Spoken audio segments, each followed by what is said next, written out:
I always say this about Genshin, and I think it's honestly really, really true.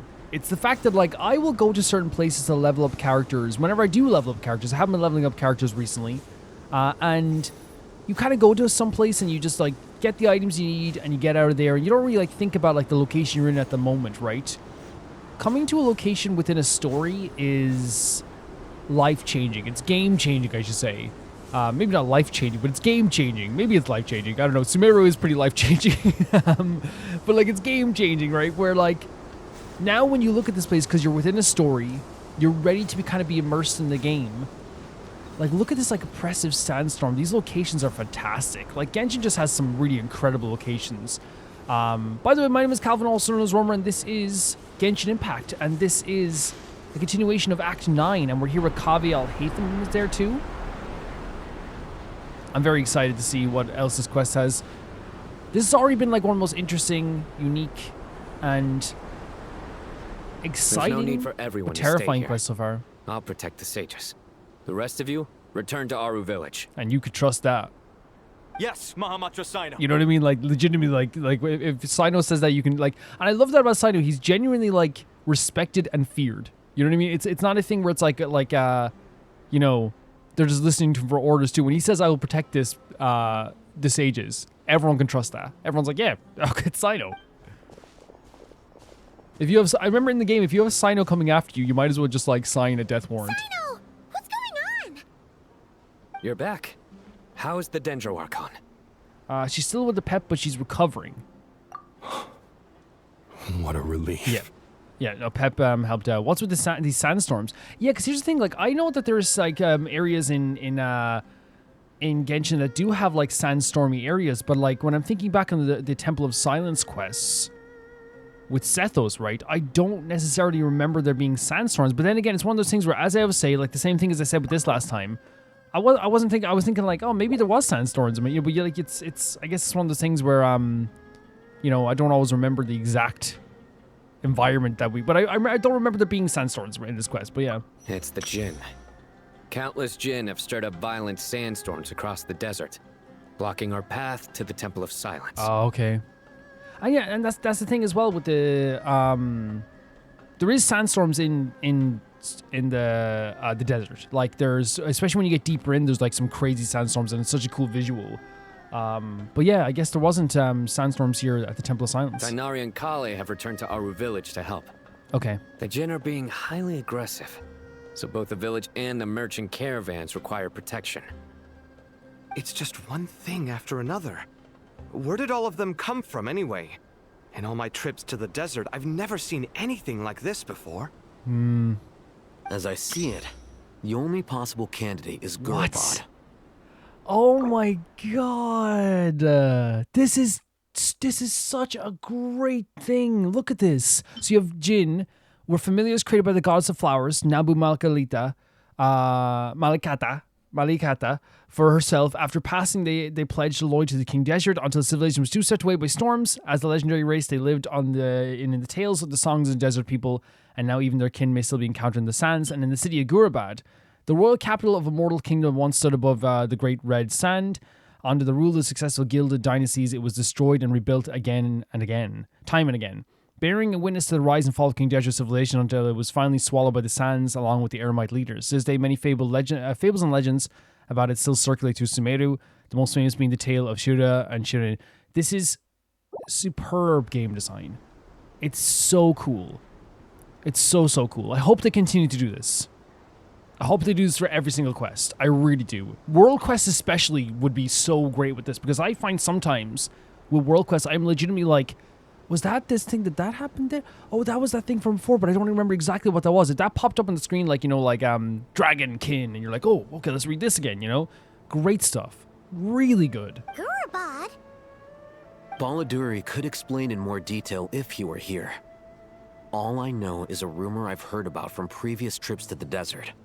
Supposedly, a great number of dormant Jinn lie sealed beneath that city. So are they coming out?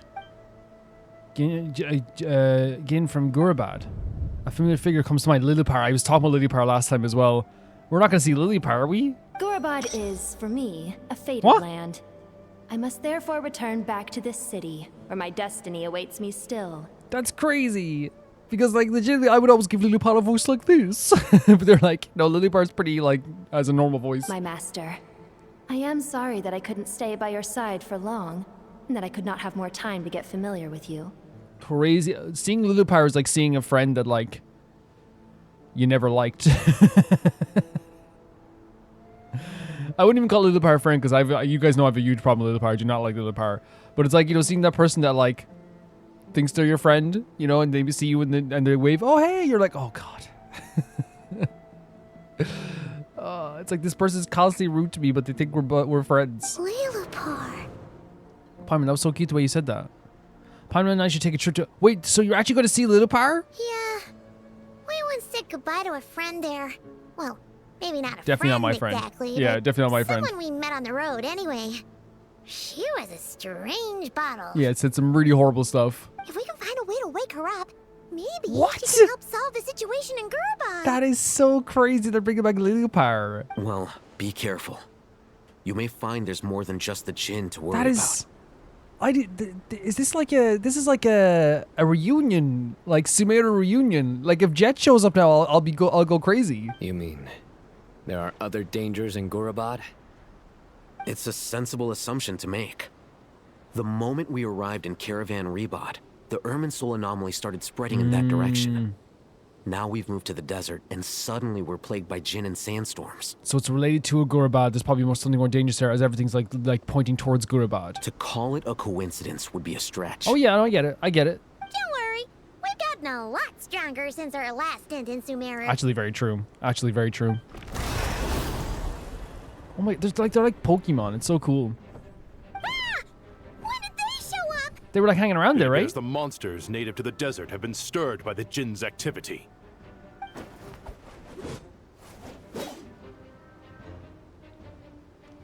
No way. Did you see that look to Sino? Oh my god. Did you see the traveler looking to Sino as like, you ready? You know? We should get going. We'll take care of things here. Sino. And again, you can trust Sino is able to do this. You can trust. Be careful. You too. Like, they have Sino will hate them. Look at this crew. This is so great. Look at them ready for this as well. Don't And again, do anything too you can trust risky. them. You got it? Thank you, Kaveh. Thank you so much. A little wave as he smile. That was so cool. The Traveler gave a look to Sino, which is like, are we doing this? But then Sino's like, I'm doing this. Go on ahead. Okay, so go to the ruins of Gurabad. We've been here before, right? As well with the Sumeru quest, right? We definitely have, because I'm looking down here, and yes, this is the this is the, what you call it, the puzzle, right? You have to do like a chess puzzle, I believe it is. I'm not wrong with that, right? Yeah. Maybe I'm getting the location wrong. I could be. And there's like the sandstorm in the middle as well. Yeah. Oh, you can like change your team here, right? If you want. So maybe there's gonna be a battle coming up, possibly, or maybe they just want you to change your team just in case you need to.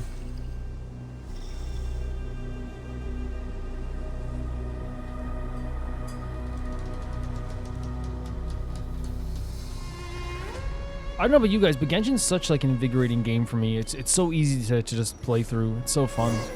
The Jeht are swarming out of Gurabad. Yeah, we're swarming out of Gurabad. It was right.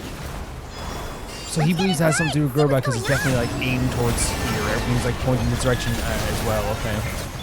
Ultimatum protocol. Is the battle audio maybe it's low just because we're in the desert? Into the wind. Are they gone? Did they? Oh. Okay. See, this team is like notorious for that with me, by the way. And it's not a bad thing. It's never gonna be a bad thing. What happens is that I remember this place, right? We definitely were in this place, or maybe there's similar places. What happens is, but like I go Columbina, Inefa, and then we a lot of times we get to Kozwa, but then sometimes we don't even get to use Flins depending on the people we're fighting. You know what I mean? It's that type of team, which is fine. Again, for boss battles, it's probably gonna be really good as well. So I think for boss battles it was good. How many of these things are there? We'll never take them around. Let's just head further inside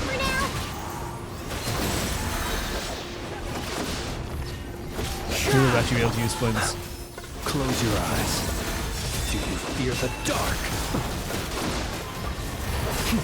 They just shot me in the ear. Did you see that? But yeah, I remember for boss battles, it's really good. Am I weird? Or is the audio low here? No, it's not low because the text is. Wait, what's that? There's fighting down here. Because the text Target spotted. Oh, Sedova? Oh no, the Fatui. Are they the ones behind all this? Is audio low? Because that doesn't make any sense. Audio's not usually low. Is there a way to get into the settings? You have to leave. I didn't change my settings. I think it's just maybe this one area because it wasn't low during the conversations. Fighting Jin with one hand and Fatui with the other? It's crazy. Crazy stuff. But does that mean that person is close by? Remember we thought was a Harbinger? And someone did point out by the way, like, again, I don't know why I thought that. Like, I was like, oh, Harbingers have visions. Like, legitimately, like, you know, one of the biggest parts of, like, you know, is you know, not all of them have visions, and some of them will retain their visions as well, right? So yeah, just a misremember thing. And that's why, as I said, it's good that they're adding in, like, that supplementary information for a lot of stuff. Because that means that, you know, I know it's not that they're not going to show me that stuff, but stuff that I could forget. Is good, you know. Again, because you know, I can try to be like, oh yeah, like it's other people that need this. It's like I definitely need it too, you know, for sure. But you guys always keep that in check as well, though, if I get something wrong. So, oh my god, the two are here. Obviously, they're right there in front of us. Oh, there we go. And F is pretty good. Yeah, because the maybe it's just because the environment we're in with the desert and the sandstorms outside. Strange machine? Oh, whoa. Paimon has a sneaking suspicion that that's the thing wrecking Gurabad and setting all those dangerous So kids okay, it's affecting them in that sense. The target has reached the core zone. Requesting backup. Repeat, requesting backup. That makes sense. So like the Fatui are messing with something. Stop him at all costs. So wait, did they say we're the target? Target has reached the core zone? The Fatui setting up camp here is crazy. But that's what you do, right? If you're here for an expedition, you're going to be setting up camp in some places. Close your eyes.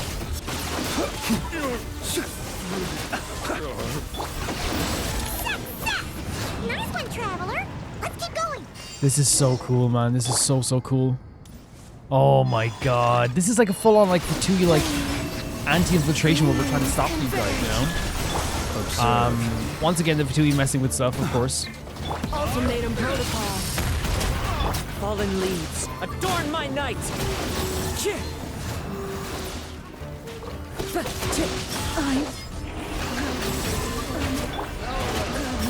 Be silent. The long sleep beckons. Observe.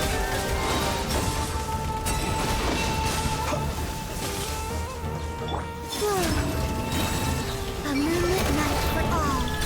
Yeah, I don't think I changed any setting. Defensive mode engaged. I think it's just this one location for some reason. And maybe it's because I just don't think I'm hearing, but in fact, I'll check it right now. 1 second here, just to see if it, you know, you never know if I change the setting on the TV or something.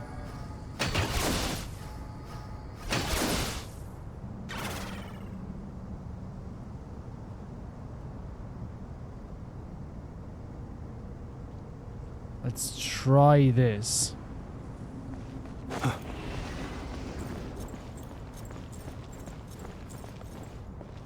Do we destroy this?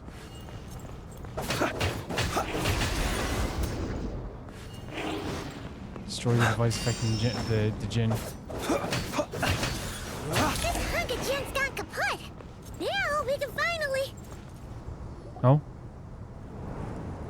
It seems my subordinates failed to stop you in your tracks. Oh my god. There's no way that's not a Harbinger, right? Look at this. Apologies, sir.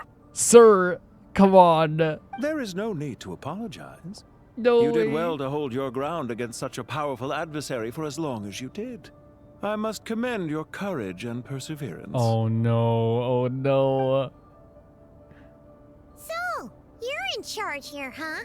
First the problems with Irminsul, now this mess in Gurabad? Stop. Are you the ones responsible for all this? There's no doubt in my mind it's a Harbinger, which means it would have to be Pantalone, right? That's the only one it could be. Because we never met any other like high-ranking Fatui member that it has a design or a question mark over their names that isn't a Harbinger, unless they just created like a new a Fatui commander or something. I'm afraid I cannot answer that. Oh my god! Wait, no, doesn't Pantalone have like stuff like that as well? Like the kind of like things hanging down? Because I didn't know what they were, but does Pantalone have purple hair? I assume you aren't naive enough to expect answers from an enemy. But their hair looks shorter at the back, though. Oh, this guy is so snooty! Oh my god, Paimon's already annoyed. However you want to spin it, you're clearly involved in this somehow. Tell him. So you can either start talking, or we'll have to make you I talk. love that from Paimon. Yeah, this one has short hair at the back, so maybe it's not Pantalone? Let's get him! Traveler? What's wrong? Something stopped the Traveler? Something seems unusual about him. Is he trying to provoke us? This feels like a trap.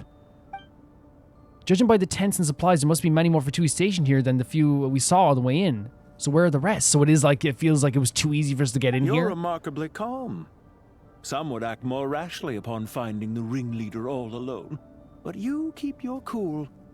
Even as your enemy, I must applaud you. Oh my god. Did you show yourself just to say that?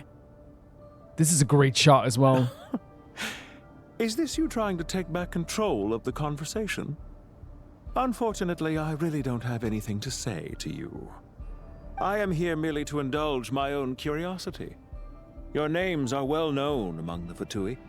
Naturally, I wanted to observe you up close while I had the chance. Jesus, man. Can I say, this whole sequence, this whole scene has such a presence to it. The music in the background, like this hooded figure talking to us, like with like this, honestly, a very sick outfit. Like it's a really sick design. But again, like the way he's standing up on this higher pedestal where we're down here, like worried that it's a trap as well. There's so much tension in this scene. It's so good. Hey! Don't treat us like we're some kind of exotic animals in a zoo! I love Paimon getting angry at this. Oh, I wouldn't dream of it. You seem rather predisposed to misunderstand me. How are we misunderstanding you? I'm quite aware that you are both heroes of great renown. You have resolved crises This in music, many nations man. and won countless allies along the way. True. I've been following your adventures with great admiration.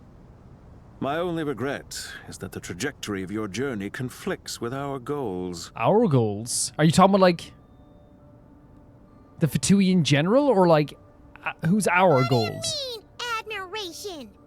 Sorry, but that sounds pretty weird coming from you. Here's the thing, Paimon, I'm always on your side, and you can get angry as much as you want at him as well. Like this line here actually makes the most sense for me ever. Like, you know, I've been following your adventures with great admiration. If this is a Harbinger, that doesn't surprise me.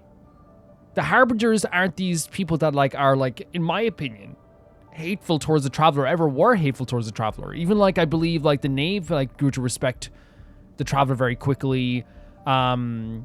Sandrone had a respect for the Traveler as well. Like if this is a Harbinger, it doesn't surprise me that people would have this like distant respect for the Traveler, because again, I don't think the Harbinger set out to be like, I hate the Traveler, you know, ever. It's never been like that.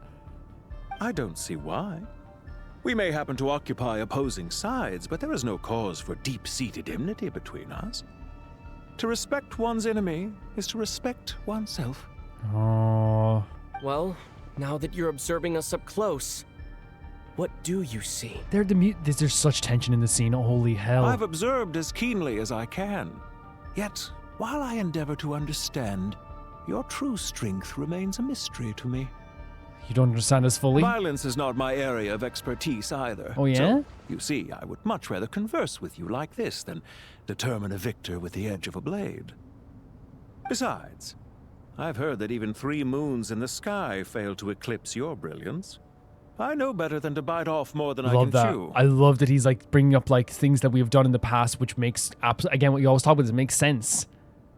Like the Traveler's not someone to be messed with. 3 moons? Yeah, the stuff with the false moons, though, So right? you have a connection with the Harbinger, Oh the my Doctor. God! It brings up Dottore. Yeah, man, they're talking with the Tory. So, because when I talk with the 3 moons, I thought you just like heard about it, but I guess they're saying you heard about it from the doctor? Well deduced.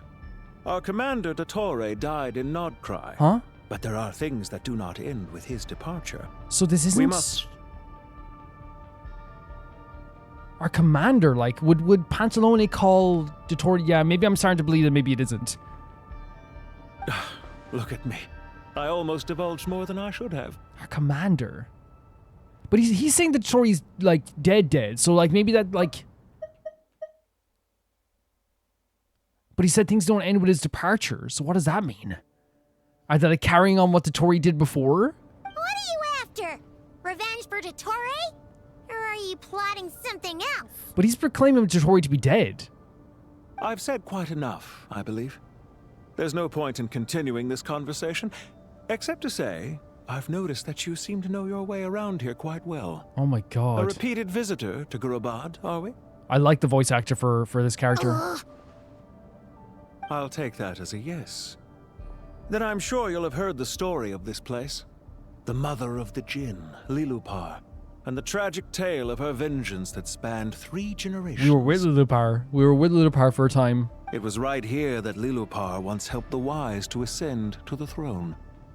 But from that moment on, every king who sat upon it was corrupted by power. Okay. These degenerate rulers lost control over their nation, and with it, the right to occupy that exalted seat. What are you trying to say? Yes, please. Let me know what you're trying to say right now. It's a really well-directed scene, though, isn't it? It feels like anything could happen, and it feels like anything could happen at any moment, and also at the same time feels like this could end in, like, literally silence. You know what I mean? Like, it's such an interesting scene. I once admired you for your adventures. That is the earnest truth. But it appears to me that your journey serves ultimately to uphold the rules of this world. This dude might just be like a big Dottore stan. Oh no. This dude might just be a big Dottore stan. Oh, unless again, my estimation when I thought it was Pantalone was like, unless Pantalone does have those beliefs as well of like, hey, like let's change the rules of the world. And it's not that we're supporting the heavenly principles, like 100%, like we're also like against the heavenly principles, but it's just the matter of how you go about it, right? But this guy might just be a big Dottore stan. Are these rules truly just? Does the heavenly principles rule with F the heavenly wisdom principles. or folly? And how can we be sure that the 7 who wield authority over the world will not be corrupted? Well, I don't know about the 7 part, but I will say legitimately, like, F the heavenly principles. I don't care about them. You know what I mean? I don't care about the heavenly principles. If my sister comes to me tomorrow and says, let's go get the heavenly principles, I'm down with it. This design is so sick. This design is so sick. Look at the way that even like, and this isn't even me being like, oh, like, look, this, even though I have no problem being like that, being like, oh, it's the tight shirt. But like, it's even like really well shadowed on the tight shirt, like where you can see like the definition of his chest as well. This is a really cool design. Do you seriously think you're gonna convince us of anything? But the thing is though, like again, I am convinced about the basic idea that the heavenly principles like are bad.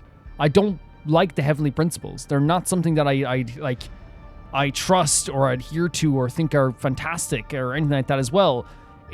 But it's obviously one of those things where it's always been the methodology of how we go about hating the heavenly principles is what I'm always debating about, right? Like, I think most of us, like, our audience are like, yeah, F the gods, not our gods, of course, we're biased for our gods, but you know what I'm saying. Convince you?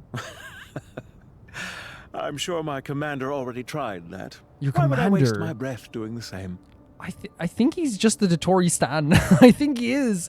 Yeah, like Dottore did also try to do, but again, it was a very arrogant way of trying to convince us. It's like, it's my way or the highway type thing, and that's what it was. It was literally like, I'm right and you're wrong, and that's it.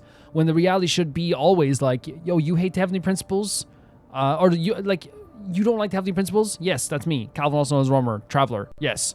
And then the other one's like, I also don't like them. Let's try and figure out a way that we can, like, change the world in that way. But like, obviously it was gonna like be, I know people might say, well, Calvin, like changing the world in that way is like gonna cause ramifications no matter what, and that's true. Of course it is. If you change the world, like the overrulers of an entire world, it will cause ramifications in some way. But I'm just trying to say on the baseline, he didn't need to convince me that the heavenly principles were not great, like people.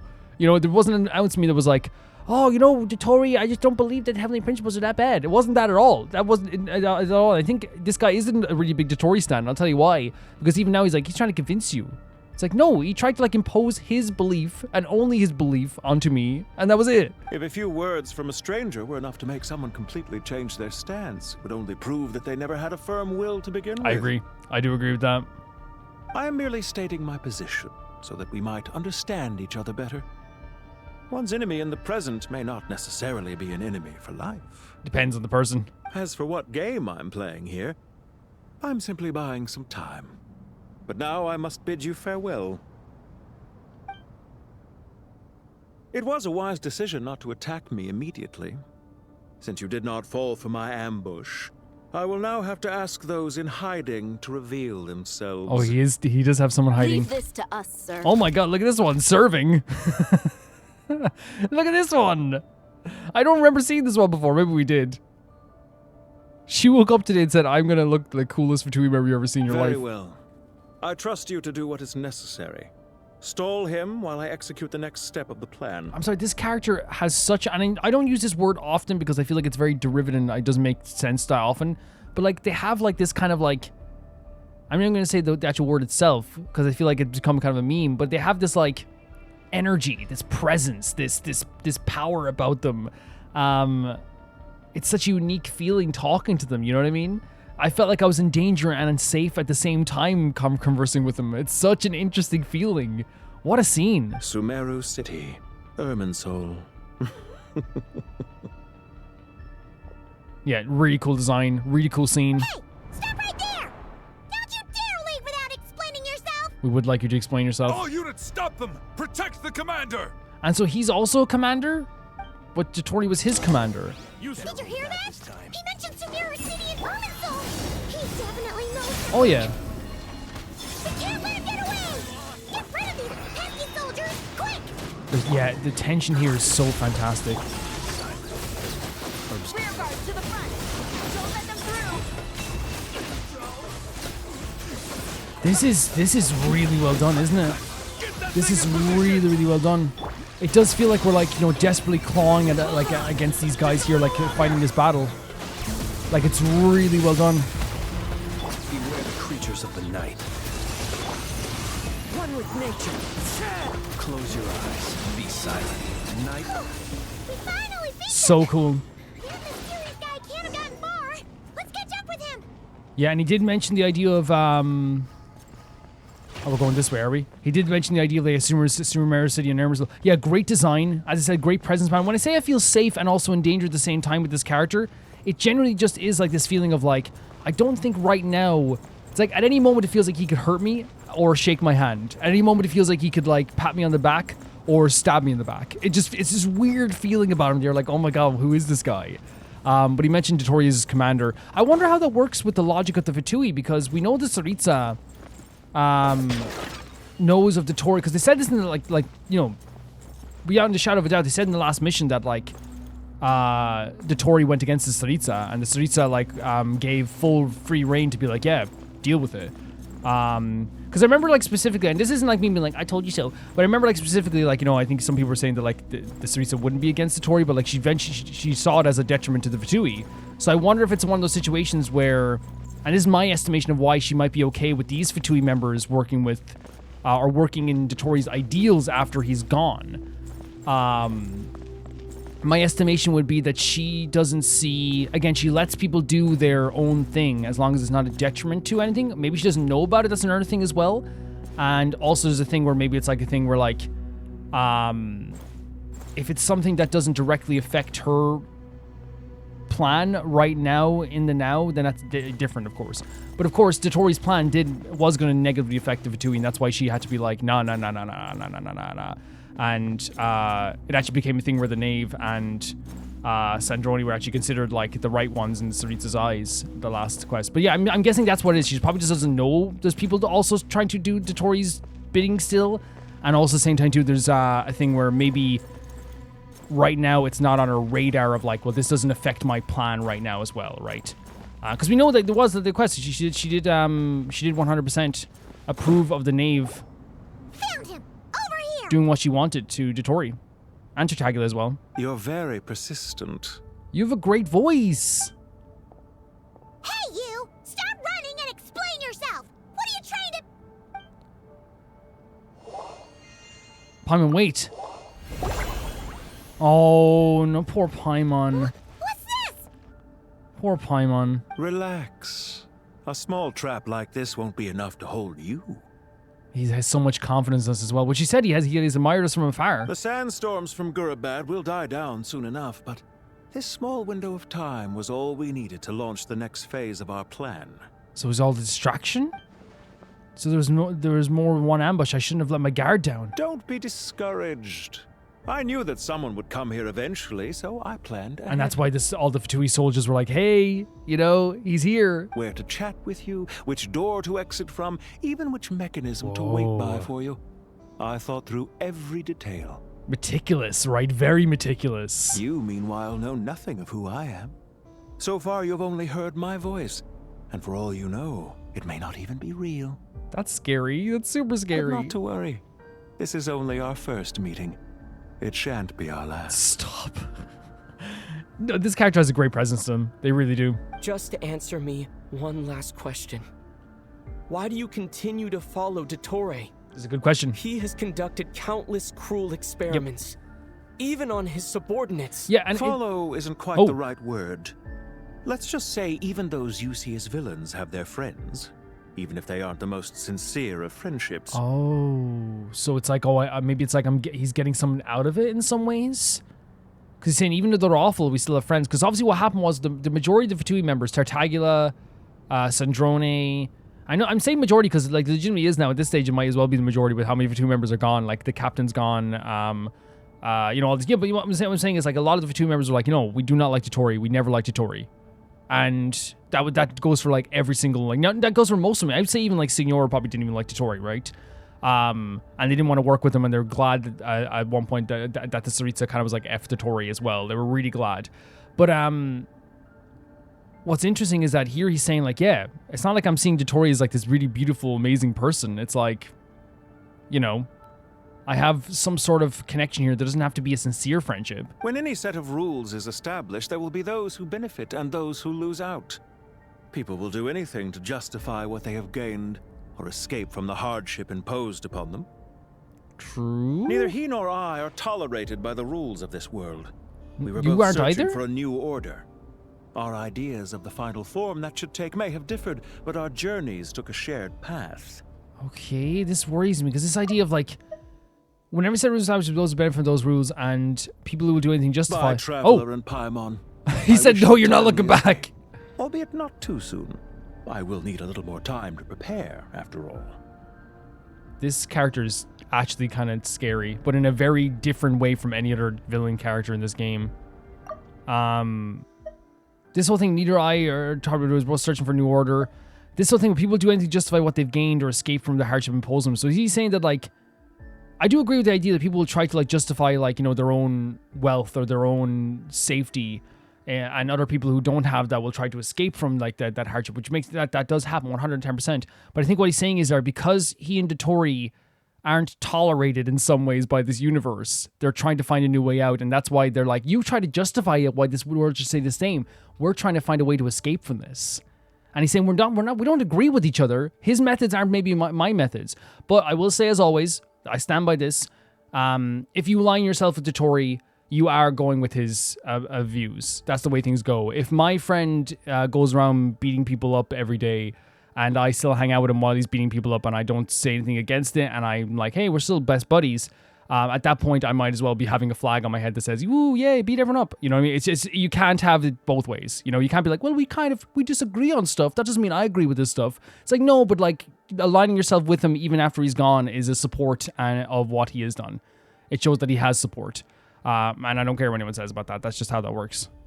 Hey, come back! Great sequence. Wait, this dark wall. Yeah. We've seen these on our adventures before. Holy. It follows people up. Oh. But he didn't. He knew we were gonna get out of this, so he said we were gonna get out of this. Sorry, she shouldn't have jumped the gun. No, don't worry about Jesus Christ. Don't worry. It's not your fault at all. Okay. He may have fooled us 100%. You're so correct, Paimon. Wait, what? Oh, we're cutting? To Aaru village with Tanari, Collei, and Dory. Sino and his team are guarding the north. We'll take this side. Perfect stuff. Yeah, that sequence is amazing. What a great introduction to that character. As I said, like the presence of a character that we don't know what they're like. Is that Nilu running around the back? That's so cool. Uncertainty. That's what I felt when I was in that scene. I felt uncertainty. I felt like, and that's probably what they want you to feel. They want you to make you feel like, is he gonna hurt me? Is he gonna pat me on the back? Is he gonna high five me? Is he gonna have a conversation with me? Is he gonna be like, how about we help each other? Like, it was like the scene where like I'm so uncertain, and that's what he wanted you to feel. Because in the end, there he even said like, you don't know my name, you don't even know what I'm truly doing. All you know is my voice, and who knows that that's even true. We know that he's a follower, or at least like someone who supports the Tory from beyond the grave. And again, as I said, like just to say as well, like it's one of those things where like, yeah, you cannot agree with, you can say, oh, I don't agree with the Tory, but if you're then being like, yeah, but like we're still buddies, you know, even in like, you know, I know someone's gonna say, well, Calvin, like no, he doesn't exactly agree with him. What I'm saying is that if he's shaking hands with the Tory even from beyond the grave, being like, hey, that's my bud, even if it's not a beautiful friendship where we love each other, like I still support him, you know. And it's to me it's like, oh, our methods were the same, but our goals were the same to change the order of the world, but our methods were different. It's like, but then yeah, that still is also being like, you know, supporting the Tory. You may not support exactly what he did, but it's like if you don't condemn them, and then you also are like, hey, the Tory's our commander, and like his work isn't done yet. That's a support. That is support. There's so many Jinn. We can't let them get into Aaru village. Don't fret. I am well prepared for this situation. Huh. So you have a solution? Perhaps you're unaware that I have a trusty genie partner of my own, Plumpy. If I send her to negotiate with the others, this whole thing will be resolved before you can say Mora. Okay, and I do like the Dory standing at the front lines as well. Off you go, Plumpy. Oh, a tumbleweed? What? A tumbleweed? Come on, what's the holdup? What's with the tumbleweed made everything so quiet for, well, awkward, intentionally awkward for a second. 5,000 Mora. Oh my god, you know what's Dory's best friend? Blub. 20,000 Mora. 20,000, okay. It's interesting to see Dory having to like, you know, look at his little face. This is actually a great dynamic. The fact that Dory has like a little friend that she carries around with her that like also charges her is a great writing. It's great writing. 100,000 Mora. Final offer. It's great writing. Ah, so she's a hired partner. Oh? Oh? Hired partners are reliable too. Plumpy here is a highly skilled negotiator. Oh my god, what? You'll see. Just a few words from her This hand. is so well done. Like just hearing the violence in the background. Oh, Blub got destroyed. Plumpy! That was 100,000 as well. You Jinn have any respect for the rules? This was supposed to be a negotiation. How dare you treat my messenger like this? I thought the Blubby was beating him up. You wanna play rough? You can play it that Oh, game. Dory angry. Dory! Oh my god. Dory showing compassion for Blub, by the way. Someone just got smacked the hell out of here, like, by some Jinn. Some Gin. And, Steiner's just like, ah.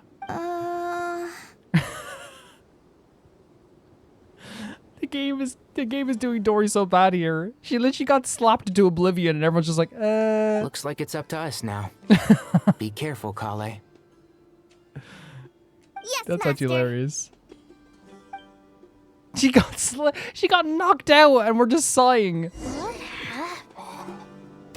How did I pass out? That's a really interesting team, isn't it? Never mind. Maybe it's time for revenge.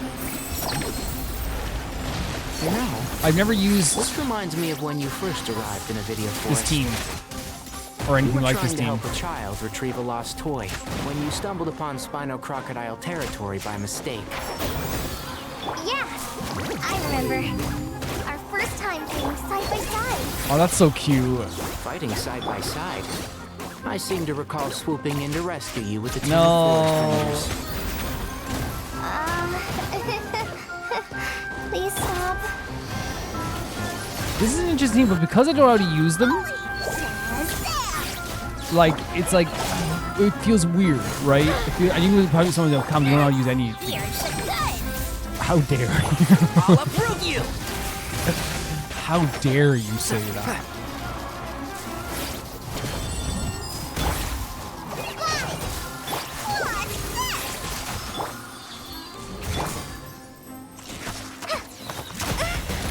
There we go. Yeah, it just feels strange when you don't want to use a team, right? I can't believe I used 12 rare items in one battle. Ugh. I shudder to think how this is going to affect this month's accounts. The sight of that glaring deficit might be more than my poor heart can take. Poor Dory. Tainari, how's the situation on your end? We held the line, though it was a close call. But it looks like they're preparing for another attack. Has something happened? As they say, yeah, we saw this might be just the effects of what happened with the Fatui, right? They've breached our defenses in the south. The Jinn are pouring Jinn. in. We're moving the villagers to the north as we speak. We're hemmed in. This is getting precarious. Our margin for error just got a lot smaller. You have to be very careful. That's why we wanted to confirm your status. We need to consider our next move carefully. Bad news! Another line of defense has been breached. Collei, go with them and assess the situation. The trust in Dory Collei and I here will as well. hold the line here. But Master, even with 3 of us, we Aw. barely managed to. Yeah, they're really selling how dangerous this is, how much like fear this, and how everyone is like stepping up to the plate to do something about this. This is not a discussion, Collei. Don't worry about us. She clearly still has plenty of tricks left up her sleeve. Oh, look at Tanari, he's so cute here as well. Wait, you can't pin all your hopes on me? You're doing good so far. Oh, great. I've almost run out of the things I brought with me, and the rest is back at the caravan. I should be able to hold out for a little longer, but still... Master! Collei. Need any help? There's Nicole. There it is. Okay, so maybe it was Nicole at the start. That's Nicole. Nicole's What here. is it, Collei?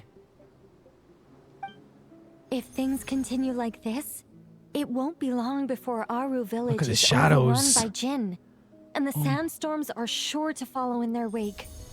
I do have a plan, but I can't guarantee it will work. Is she genuinely showing up now though, or is it just gonna be her from a distance? I don't care, whoever you are. Please just help us. Oh my god. So yeah, Collei has been communicating with Nicole then. The only one who can help is you. I am merely here to music. guide you along the correct path. I am a spirit created at the beginning. I am a flickering illusion. I am the shimmering light that flows from the eyes of the Creator. Wait, so this isn't Nicole? Maybe I got the voice wrong. What do you mean? It doesn't matter. You don't need to understand it. Just repeat after me, one line at a time. This music's so gorgeous. Watch out! Jinn incoming! I am a spirit created at the beginning. What the hell, man? This music. Here goes nothing. I am a spirit created at the beginning. What? What is this beautiful music, this moment? What is happening? What are you doing? This is like ending of like the fantasy movie from the 90s track. Like this is like this what? It's gorgeous. I am a flickering illusion. I am a flickering illusion. Holy hell.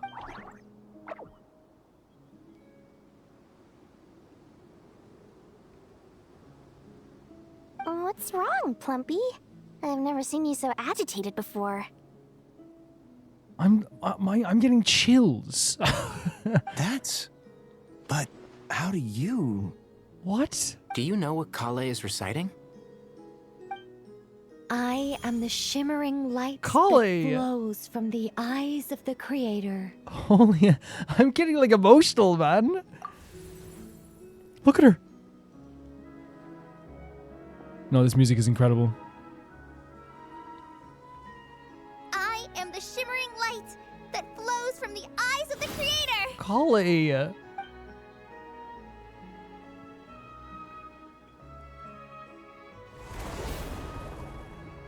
What is she about to do? It's a song composed by the goddess of flowers, but very few records of it remain, even in historical texts. All we have is a few fragments. Wait.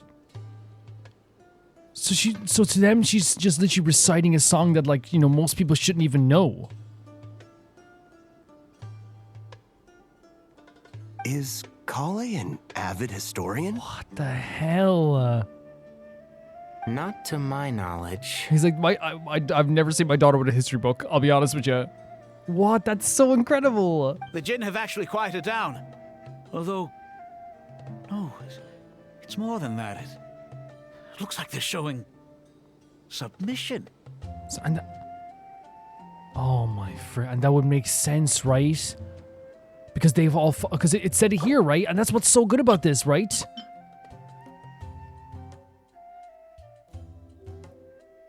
The Jinn word familiar is created by the goddess of flowers. So she's reciting something the god of flowers would say to these Jinn. And they're like, oh my god, that's the goddess of flowers. That's so freaking cool.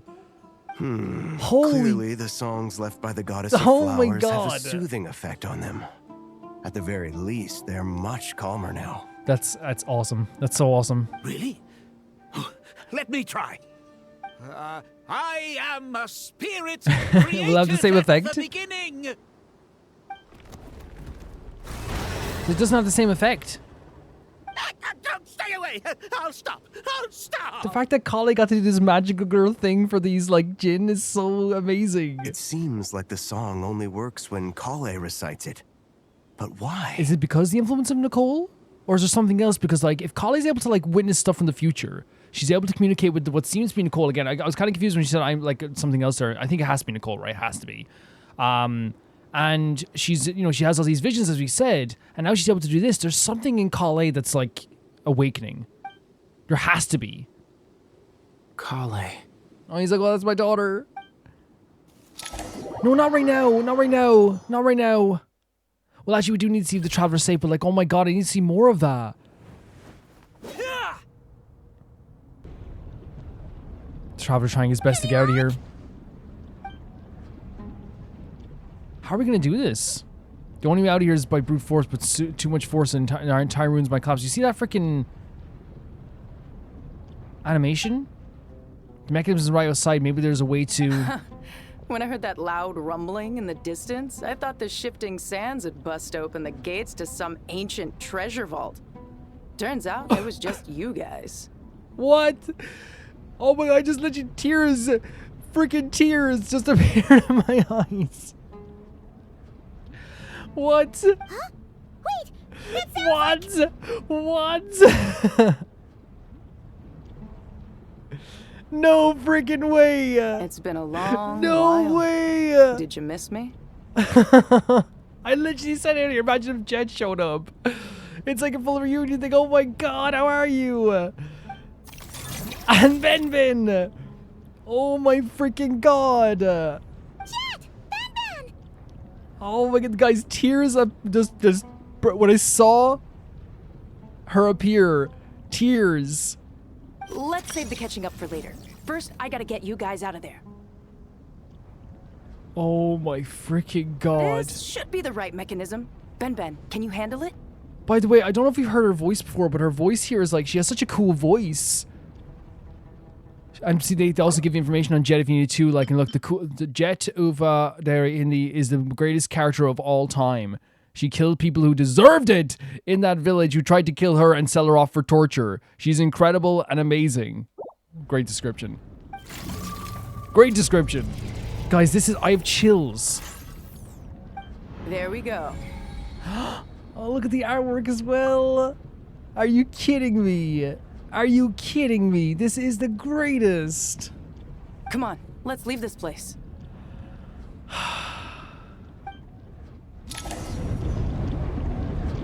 Oh, we have to run? Oh my god, this is the best. Oh my freaking god, this is incredible.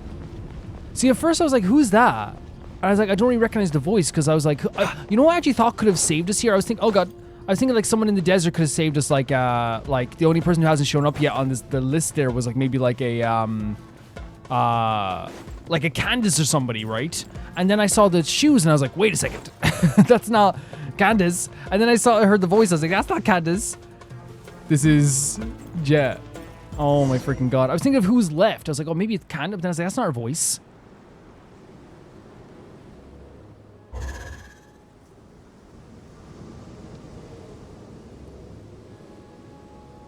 This is the greatest day of my life. Huh. Those Fatui sure made themselves scarce. It's like they were never here. Jeht to me is like legitimately like the best NPC in the history of Genshin, right? She's so incredible. The Fatui? They came to the desert again? Do you want us to hunt them? We'll hunt them with you. Whatever you want. Yep. No idea what they're planning this time.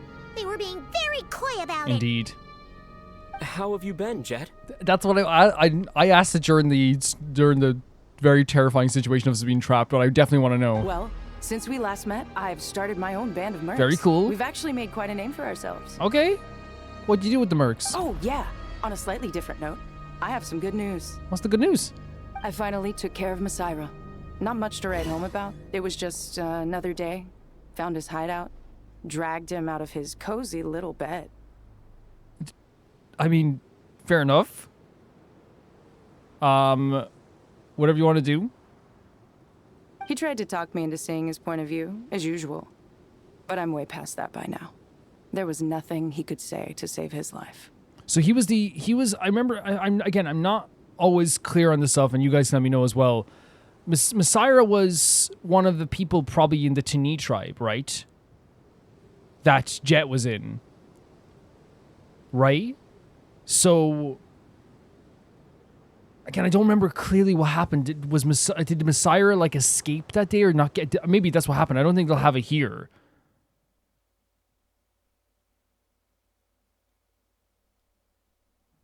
Because she did destroy the Tani tribe, so maybe that was like someone remaining. So the Messiah chapter finally comes to close again. I don't remember everything entirely. Remember to wipe the blood off your hands. She can do whatever she wants. What about you guys? Bet you'd forgotten all about me and Are you Ben, kidding huh? me? Literally like 30 minutes ago, because Liloupar showed up, I was like, oh, what if Jeht will show up here? But like, I never thought that was possible. Of course not. We're super duper best friends. Jeht, like the day I forget you is the day that I die. You briefly recount the events of your recent travels to Jeht. Wow. Sounds like I should Her make voice is time so to cool. visit some other nations too. Anyway, Come what with brings us. you to Gurabad? Jeht, come with us and we will let you travel the whole world. Oh, right. I almost forgot. We're here to look for Liloupar.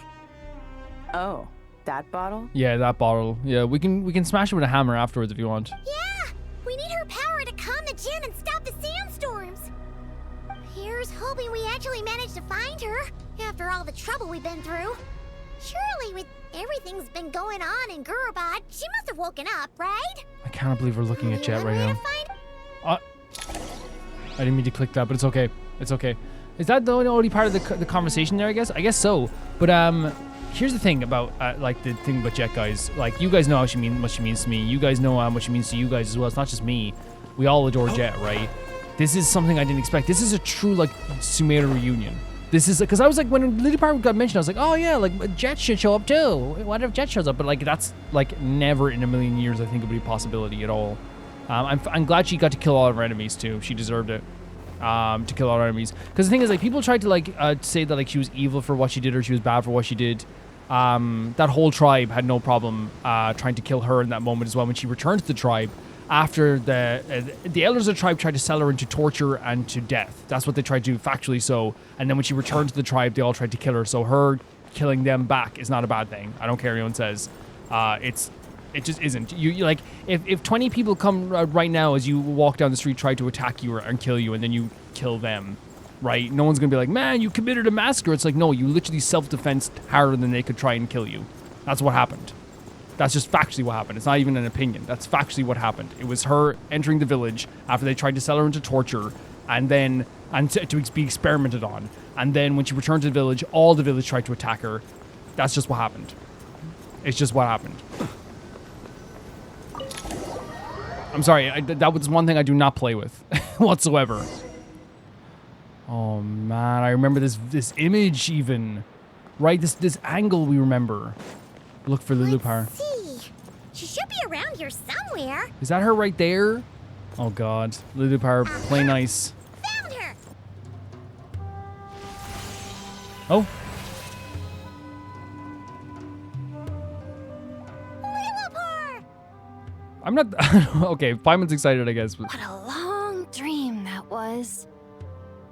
It's been a while, my master. Oh, and you're here too, little wildcat. The four of us back together again.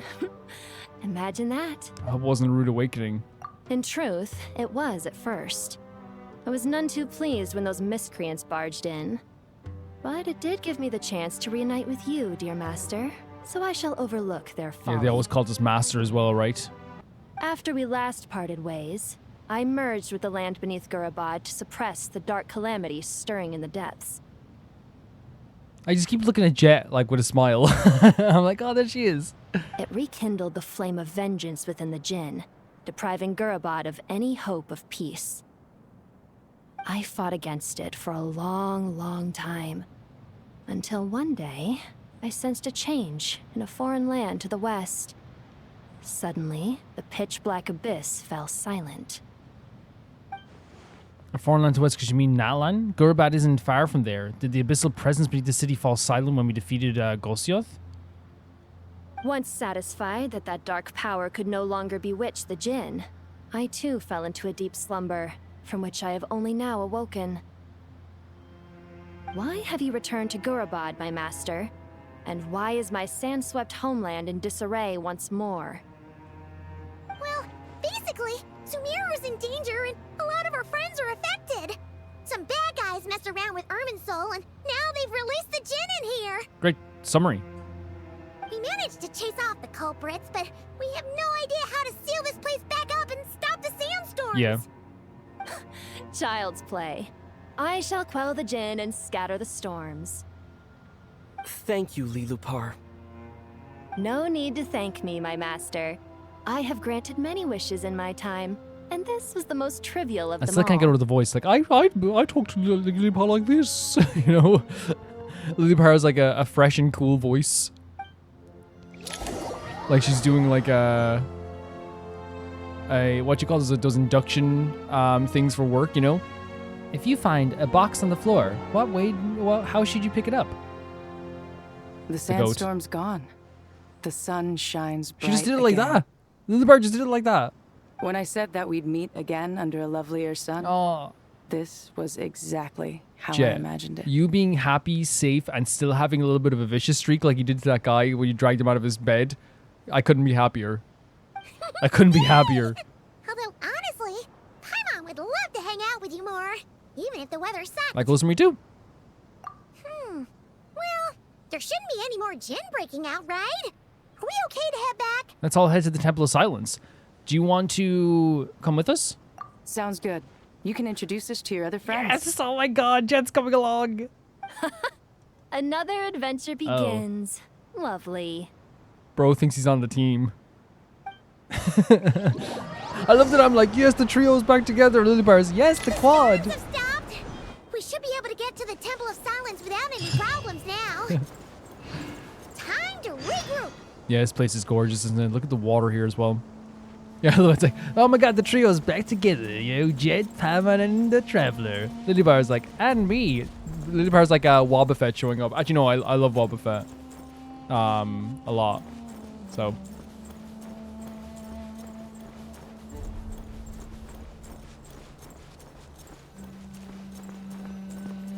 Let's go. Yeah, this has been really interesting, and what a great way to bring back Liloupar and Jeht, you know what I mean? In a really fantastic way. Really, really cool. I know now that I've hated on Liloupar, that's going to become a topic. My love for Jeht is more than my hatred for Liloupar, so like I'll always just love to see Jeht. So, this is the Temple of Silence. I've heard the Nagarjanites mention it in passing, but I never imagined it would be this big. Great way to do that. It's colossal. Great way to show that as well by like having the camera pan back as well. Really good stuff. I thought the temple moved to the rainforest ages ago. When did they scamper back into the desert? I don't know. This plan sounds a little too risky for my liking. Even in King Deshret's day, this was experimental technology. We have no idea what could happen if we activate it. They're trying to activate something? Well, unless you know of another viable alternative for the Akasha terminal, I'm afraid this is our only option. What are we doing? The plan is sound, and the risks are manageable. However, if we are to proceed, we must act quickly. The scale of this project is enormous. Even with Kaveh, Faruzan, and every other scholar of mechanics working on it full-time, the proposed modifications won't happen overnight. If Faruzan's working on Kaveh, you can, yeah, they're very good at this stuff, but yeah, I guess so.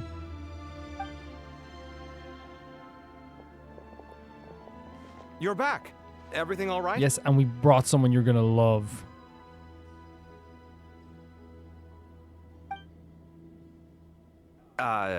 And who are they? This is Jeht. Kaveh, I need you to understand how amazing this character is, this woman is. Friends of yours? This is Kaveh. Pretty much everyone in the Temple of Silence is. This guy's Kaveh. Yep. And the one next to him is Alhaitham. Yep. There's no way for Alhaitham. Hello, I'm Jeht, and this is Liloupar. Yeah, this is Jeht. Oh, a famous name from the history books. Jeht will be part of the, you're right, will be part of the history books. Pleased to meet you. A friend of a friend is a friend of mine, as they say. Who's they? Who's they? Huh? Do people not say that? Yeah, but Jet's like from a different world. Which again, that's the thing. Expressions are different depending on where you grew up. 110%. Like, you know, Ireland has different expressions from, like, you know, I think what people always get confused in Ireland when like someone says, when someone goes to you and says like, hey, can you top up something, or can you put money into like the meter or whatever for me? And then you go, I will, yeah. That means I'm never going to do that in Ireland. If you say I will, yeah. That means nope, never, never, never. It's like a sarcastic thing, but like if you say I will, yeah, in like other countries, it's like, yeah, I will. You know, hey, are you gonna take out the rubbish today? I will, yeah. That means no. Not in the desert. Friends you can trust, but friends of friends, gotta keep an eye on them. Got it. Yes. But again, I love the differences, right? Because it is like the way that they grew up, right? The way they were they're born. In the desert, it is like factually, as we've seen, because of the way the systematic pressures have changed, you know, or not changed, but like have made it so that where they live in the desert, where they're born, they're already fighting for like a place in the world, especially depending on which tribe you grew up in as well, of course. There is a thing where it's like, you've got to be weary of people. You can't trust everybody. We saw this in a recent mission. Like, and again, I'm not saying, I want to make it clear. It's not because, and we established this last time, it's not because like, oh, desert people they fight and they do all this stuff. That's just stupid. That's something like only an idiot would say. It's more of a case of just like, because of the harsh conditions and the world they're in, there was a lot of people in the desert we met that were absolutely glorious and lovely people, but it doesn't matter if it's a desert or if it's a forest or if it's a city, if it's a local village. If the conditions are harsh, you're going to have like a lot more things to worry about because people are again fighting to like survive. That's what it is. Still, I do trust the Traveler's judgment. I'm sure you're good people. Look at that. He's doing the Navia smile, is the Traveler. The sandstorms have calmed down. I take it the Gurabad problem is resolved? I'm so happy. I'm so happy to have Jeht here, guys. I'm so happy. You tell everyone what happened in Gurabad. And after getting all smarmy with us, he trapped us there. Oh, yeah. Luckily, Jeht used the mechanism outside to free us, and then we got Liloupar to put a stop to the chaos. It's crazy that like these two characters, Liloupar and Jeht, like from so long ago, are like two solutions to two big problems in the current quest. You know what I mean? Years later. Wow. Thanks for being there to help them. No, legitimately, like, when Jeht showed up, Kaveh, I was so happy.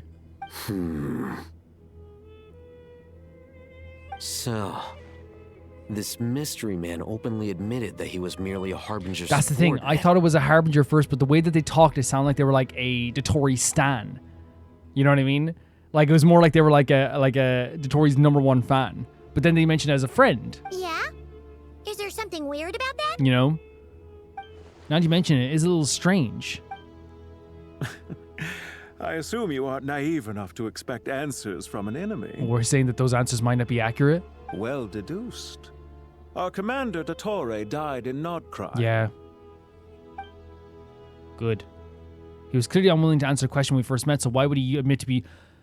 So we're saying it might not be... He said himself that this might not be accurate, or you might not get the answers you want out of this. Are you wondering about his true identity? Or do you think there's a big conspiracy behind all this? So is Alhaitham thinking that they could be something more important? I wouldn't go as far as to call it a conspiracy. Just the simple fact that having someone to shift the blame on tends to prove useful should trouble come knocking later. Like, hey, we're just following Dotori's orders. In some ways. Hey, I'm just a Dotori. I'm a follower of Dotori. The most important thing for now is to solve the immediate problem. Perhaps that man knew you wouldn't have the resources to investigate his background and so didn't put much effort into disguising himself. He felt very confident in that, I guess. This is all getting a little cryptic for me. I'll let you guys talk while I take a walk with Liloupar. She's gonna break Liloupar. No, I think at the end of the story, her and Liloupar did. If I'm wrong, I think they did make up. And I think, did Liloupar apologize? I think Liloupar did apologize. You know, it was pretty horrible what she said, but I think Liloupar did apologize. So that's why it's not me being so weirded out by, like, Jeht wanting to go for a walk with Liloupar. Because I think she did apologize in the end. Dia! Jeht? Aren't you with the Blazing Beasts? What a coincidence. They know each other? Didn't expect to run into you here. We're mercs.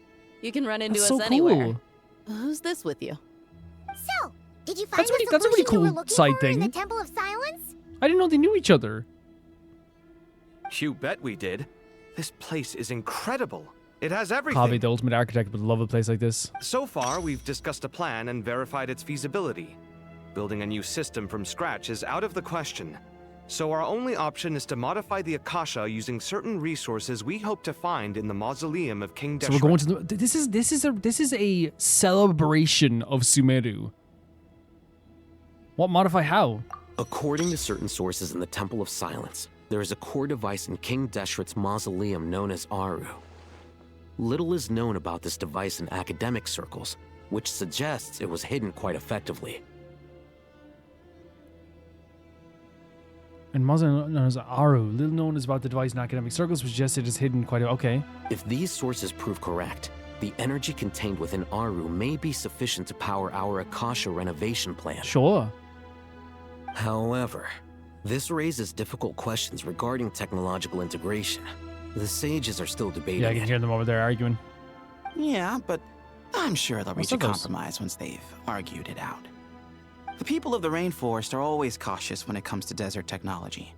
But times of crisis like this leave us with little choice. And in fairness, like, you know, Farazan would be the first to tell you this desert technology is some of the most advanced and crazy stuff you could witness, you know? Wait, Paimon has a question. Time out.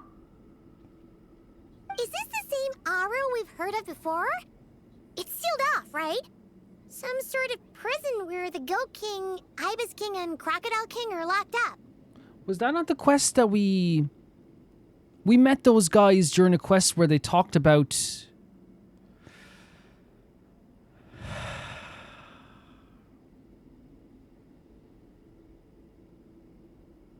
Wasn't that the quest they talked about Zandik? Right?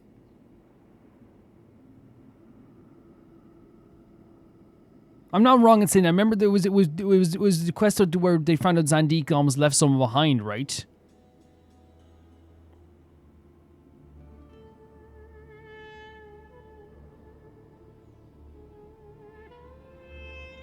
But I don't think it was exact.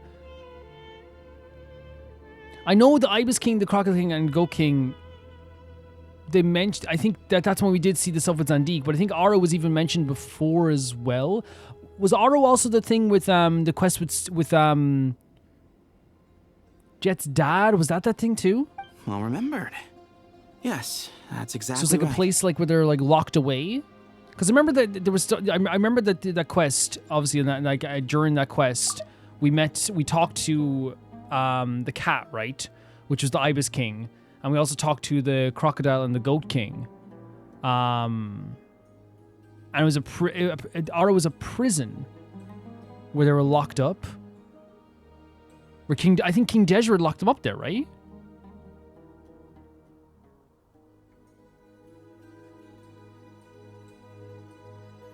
Again, it's one of those things where I remember like the mission itself, because I remember it had like a lot to do with Layla, right?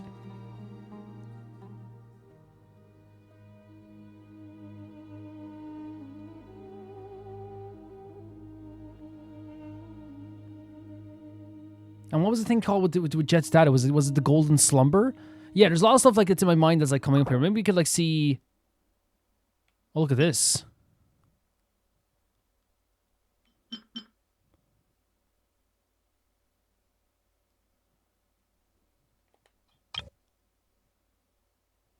Oh, maybe let's say it here, actually. Layla can't be found in sport in black, and groggy, black eye bags and a groggy sleepy expression. It said that she goes to sleep, but all sorts of strange things occur around her.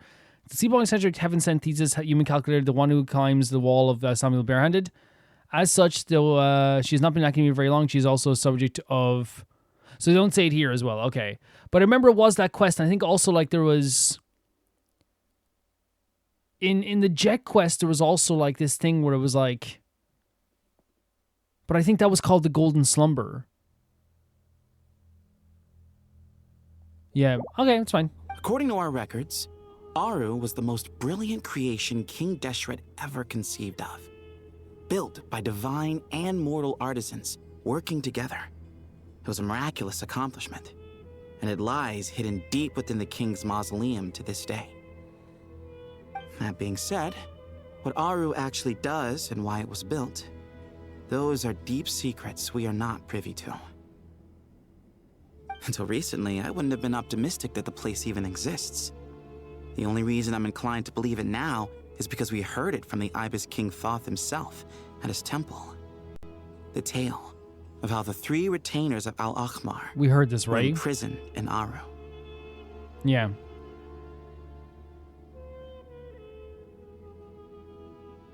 And it was like the thing with like, remember like there was like, you had to solve the riddles and stuff like this as well. Paimon totally gets that. When Paimon first heard about it, she thought it sounded pretty unbelievable too. Yeah, but it was an interesting quest. It really was. Do you guys still remember that? The Ibis King told us they were trapped in Aaru and that they had to answer there it is. Yeah, I 3 was talking about questions to get out. It was like a riddle. Yeah. And this is where we learned about Zandik. The fact that like that quest was very heavily related to Zandik obviously makes me a bit worried. But then again, we already have mentioned Totori, so it's not like Totori's not related to this quest in some ways. I think I remember. What causes our rise and fall? What obliterates love and hate? And what determines truth and falsehood? And you have to answer them specifically, Those right? were the 3 questions, right? Yeah. If only Nefer were here. Yes. She's dealt with the Ibis King before, so she might know more. Oh, Nefer's a friend we met in Notcry. Nefer's great as well. Notcry? Funny. She showed up here earlier. Nefer was here? Huh? When? Yeah. Had another lady with her too. Both said they knew you. They contacted the sages, claiming they might be able to offer some assistance. Do you think the other lady is Yehoda or Llama? Really? They came here to help out? Yes, really. It was just before you got back. One of them said she's made Notcry her home. If she's the person you were talking about... Wait, she made Notcry her home? Looks like betting on Aaru was the right choice. Who's that? Who made Notcry their home? So... Who made Notcry her home? Columbina? See?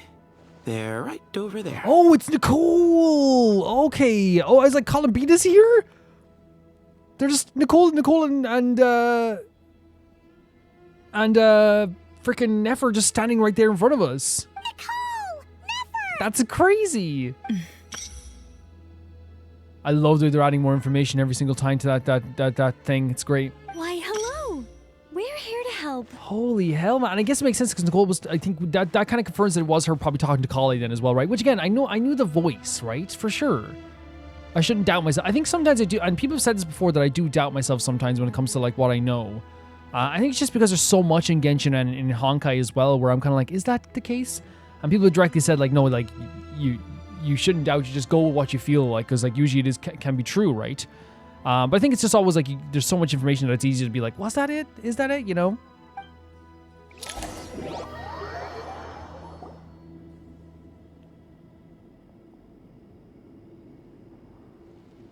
It's a good thing we left early. We almost got locked out. It's so good to see you as well. Locked out? What do you mean? Oh, you haven't heard? An invisible barrier has appeared around Sumeru's borders, cutting off all travel in and out. What? What is this, Jujutsu Kaisen? No one can leave and no one can enter. Sumeru has become a lonely island. This is terrifying. Are the Fatui behind this too? Actually, no. This has nothing to do with them. I suspect it's a defense mechanism within Irminsul itself. So, like, Irminsul decided to protect it, and the best way to do how was just to create, like, a barrier? Irminsul is the source of Tevat's ley lines, after all, and Sumeru is the nation closest to it. I imagine this function was put in place to seal the entire region off in the event of serious damage, preventing the disaster from spreading to the rest of Tevat. It may have been implemented long ago. Fair enough, like, no, legitimately fair enough. Like, and that makes perfect sense to me. Like, there's something that, like, since it's so important as well, right? But doesn't that mean that the people here won't be able to escape to other nations if the anomaly keeps spreading? Currently, that does appear to be the case, which is precisely why I am here. This is a critical moment for the world, and Sumeru is the eye of the storm. So you brought Nefer here. So that, again, Nicole sees that again. If a Hexen Circle member is here in the flesh, right, telling us how important this is, you know it's important. I mean, we already knew it was important, but that just puts more emphasis on like, okay, this is super, super serious and affects the entire world now. You know, which if it's Irminsul, that would make sense. Paimon's surprised you managed to convince her to come back to Sumeru. Indeed. Even for someone of my wisdom and eloquence, this tested my skills to the limit. The person who made their home in Nod Cry was Nefer. Because, yeah, she used to be a part of this place, yeah. And why should it concern me that Sumeru's in trouble? Surely you don't think I still have feelings for that I love place? that. I love this. I really do love this. Like, this, convincing of Nefer to come here as well. Because, again, she has a lot of crazy history there. Judging by your tone, I suppose you But maybe don't. the whole world is probably important here. I love Nicole's design so much. The hair is beautiful. Sounds like you don't know much about my past. And here I thought you knew everything. All I know is that the Ibis King is the source of your power. He was quite a prominent moon envoy once upon a time, so I do know a thing or two about him. As for your past, I have ways to learn the full story if I wish to. But everyone has secrets they'd rather keep to themselves. Wouldn't you say? She's like, I don't want to be invasive. I'm glad you see it that way, Miss Nicole. I've chosen to call Nodcry home, which is why I did my part in its hour of need. That doesn't mean world savings become a habit with me. I have no particular desire to play hero in Sumeru, thank you. I genuinely think that's a really great line as well. Like the idea of like, I already did try to save my homeworld because I believe Nodcry is my home. You know? And I just feel like there's resistance because again, it's like, again, Sumeru is bad memories. I understand. Human emotions do not appear and disappear without cause. There is always a reason to be found behind both salvation and destruction. Still, if time has taught me anything, It's that human emotions are often complex and in conflict. That's why people change their minds about things all the time. Right. And again, even if there is like a wall there, there's understandably she's put up to be kind of like, you know, to protect her own feelings too, right? And to also to respect herself as well, of not wanting to return to a place that like gave her so many bad memories and stuff like that as well, and protect a place that gave her so many bad memories. Yeah, people do change their feelings over time. But that's where we angels come in. Our duty ultimately is to guide people towards their deepest, truest desires and help bring them to fruition. So I wish to hear about your past, because I do not believe you are motivated by hatred alone. Of course. And if we still arrive at different conclusions in the end, that's okay. She's beautiful. That's so beautiful. It's like, hey, talk to me. And if we get to the same place, that's fine. You know, she's understanding her emotions, letting her speak her mind, tell her exactly what happened. And it's like, hey, if in the end you still don't want to help, that's fine. I refuse. I refuse. Wait, what? But I set the atmosphere and everything. Isn't this supposed to be the moment when we finally open up to one another? That's brilliant, because it was this moment where it's like, oh my god, she's being so sweet and so nice. This is beautiful. Oh my god. Yeah, no. Is it? Maybe I'm not so good at reading the atmosphere. She's like, this is my moment. This is my moment 40 minutes into the movie where everyone has that talk, you know, about like, you know, the future. You're right, Nicole. There's more to me than just hatred. Had it consumed me, I'd be left stuck in the past forever, never living in the present. What a great shot as well. So cool. But I don't think that your guidance can change my mind. The all-consuming sands, the bloodshed, both deserved and undeserved. Those old emotions cling to me like a shadow. Do you wish to shake them off? No. I hope to remember them forever. Those emotions and memories shaped me into the person I am today. That seems like a very Nefer answer. They'll always be a part of me. She's just a superb design, isn't she? In that case, would you like to hear my perspective, at least? Did she, like, roundabout way get her to talk about this? Sure. It's not every day you get to hear an angel's opinion.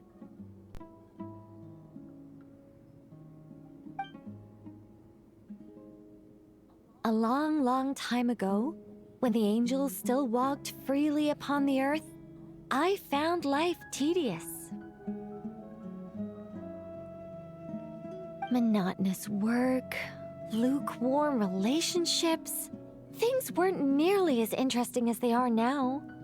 And yet, since the angels' demise, I have found myself missing those days on more than one occasion.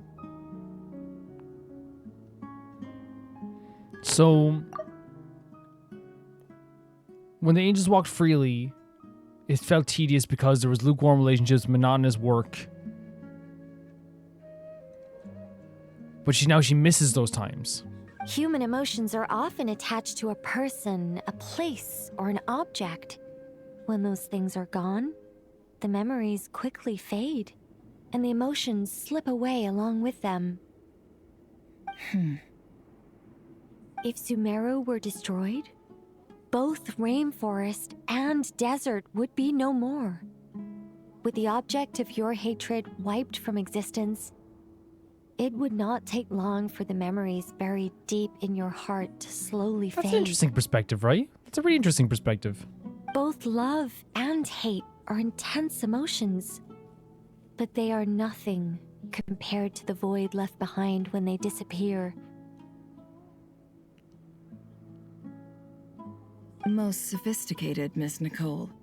But anyone focused on the future could only ever applaud the destruction of the things they hate. Because I think what Nicole's saying, that, like, if you have, like, she misses those times, but now that those times are gone, she still wishes she could have, like, elements of those times too. It's kind of like, I don't know, like, do you ever have, like, this thing where, like, you hung out with a friend for years and, like, parts of it were bad in those times, but, like, you kind of would wish, like, you still have, like, aspects of it?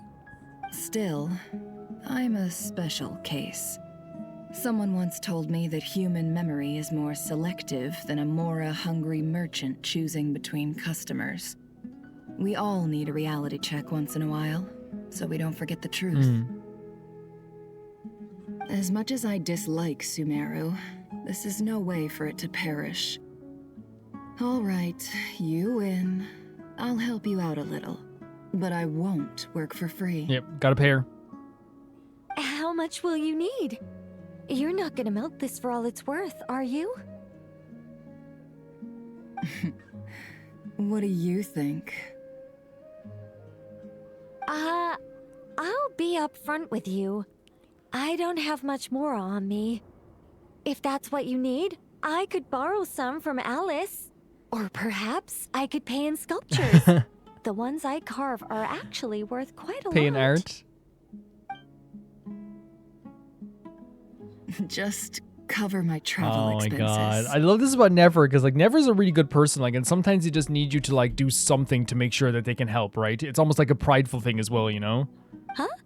Is that all?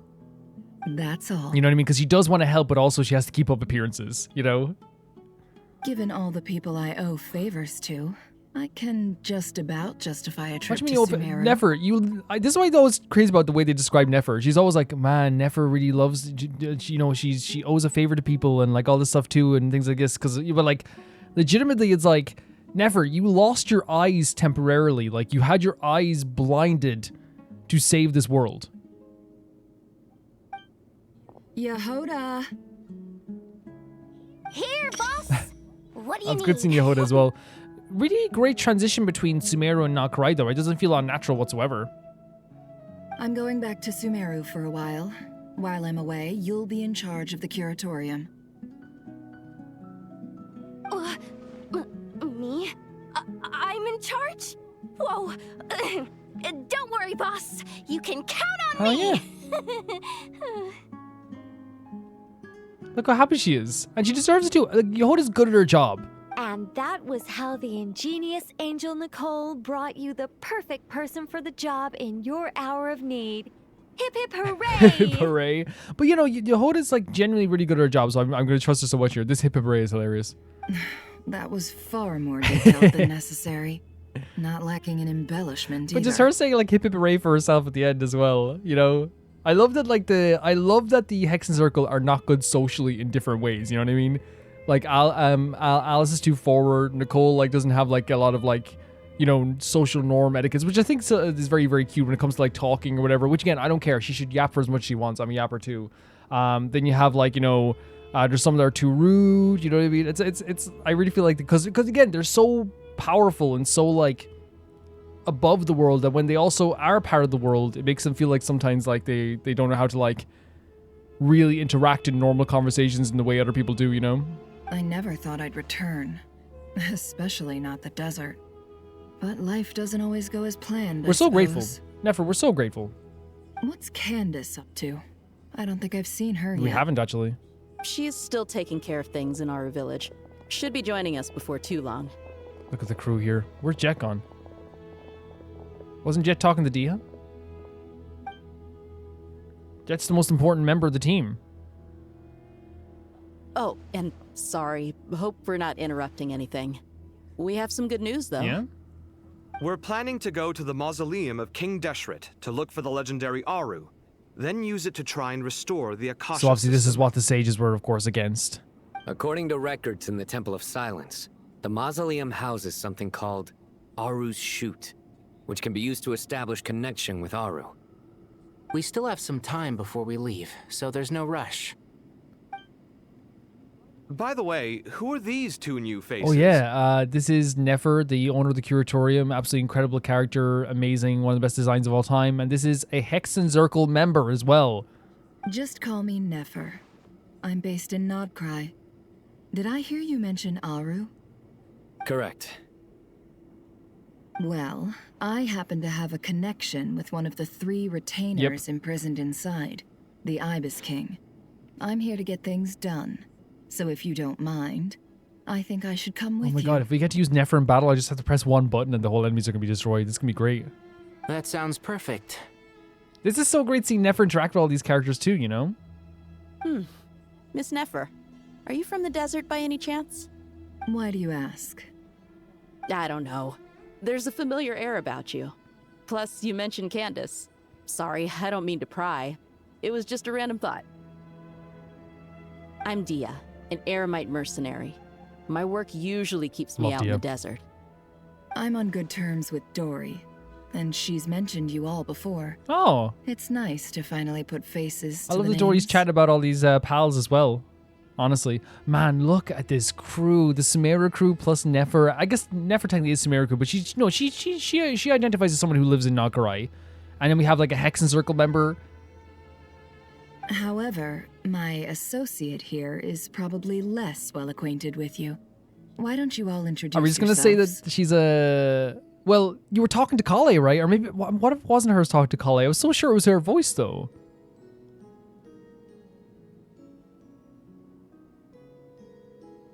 Actually, I'm a little Yes, better it is. Of acquainted course. than you might think. Yeah. There it is. I should doubt it. Like, of course it was. Collei, you know, yeah? Huh. Are my eyes playing tricks on me? It looked Oh like my you God. spoke without moving your mouth. What a great introduction. Because this is how we were kind of introduced to her as well, right? She was like talking without even moving her mouth. Ventriloquism. I have heard tell of it before. Oh, but see, like, it sounds like, oh, it's ventriloquist, but then you see Tanari looking at Collei like, oh, yeah, that's probably Collei knows something. What is it, Collei? That's who communicated with you before, right? It's you. You're the voice who's Yes. been speaking in my head, aren't you? Nicole's the one who started this whole thing. She's the one who literally said, hey, get the Traveler, get Nahida. She was the one who, like, made Collei realize that her worries and her dreams weren't just, like, these, weren't fake, you know? You encouraged me to report Yes. my dreams to the Dendro Archon, and got me to recite that magic prayer. She started all of this. Mm-hmm. I have many titles, but let's go with the most pertinent one. I am Nicole Rain, an angel who has lived since ancient times. The music here is also so beautiful, too. And imagine just introducing yourself as, I'm an angel, you know? An angel? Yeah. Sounds like a big deal, but... This music's fantastic. What exactly is an angel? Hello. Oh, yeah, sure. Like, in Sumeru, they wouldn't really talk about the angels. What, like, could you say, like, Seelies? Oh, Well, we're a rather long-living race of beings. Not gods, technically, but we can still tell you a lot of stories from ancient history. Isn't that what's so great about Genshin as well? The fact that, like, Nicole can introduce herself as an angel in Sumeru, and not everyone's gonna be like, oh, an angel? That sounds cool. Because, again, it's not like they have, like, religion that, like, always talks about angels here or whatever, you know what I mean? But then if she goes to Nalan after what happened with us introducing us to the concept of angels, if you talk to some people in Nalan, they're gonna be like, oh, you're an angel. Oh my god. Like, some people, like, named characters. When she introduced us to Nagkarai, everyone was kind of like, oh my god, that's incredible, you're an angel. Because we knew what the concept was. It's still so great in this game that while the game is so open and like people can travel to different places, they still have different cultures, different beliefs, different knowledge, everything in between. So like her being like, I'm an angel, which usually would be like a, what? You're an angel? Is more like, whoa, that sounds crazy, but what is an angel? It's actually really cool. Yep. And she's also an amazing sculptor. This music's stunning. This music is stunning. And Paimon give you rave reviews? You must be pretty So impressive. because I think even with this though as well, like and it's not just me saying like, you know, people, because it'd be probably even different if you went to like, would it be the same most places? Like if you went to like, I feel like Mondstadt, if you mentioned the Hexen Circle, people are gonna be like, whoa, but like probably some regions if you mentioned the Hexen Circle, they'd be like, what the hell's that, right? Because I think because we think of it as such a universal thing now, but I guess if you went to Inazuma right now and said to like, you know, Kazuo about the Hexen Circle, he's probably gonna be like, what is that? I think it's also interesting because you have to like get out of your own bubble, right? It's like, yeah, we know about that, but like Genshin's a big world. Oh, please don't call me ma'am. I find it so awkward when people get too formal with me. Just relax and be yourselves. No need to be nervous. That's fair. Miss Nicole, if it's okay, could I ask you a few questions? This is needed. This is needed. Yes, you may. I can see your heart is filled with confusion, and you are desperate for answers. This makes perfect sense that Collei would not want to ask some questions now. I also know which questions you want to ask me. Why did you dream of Sumeru City in disarray?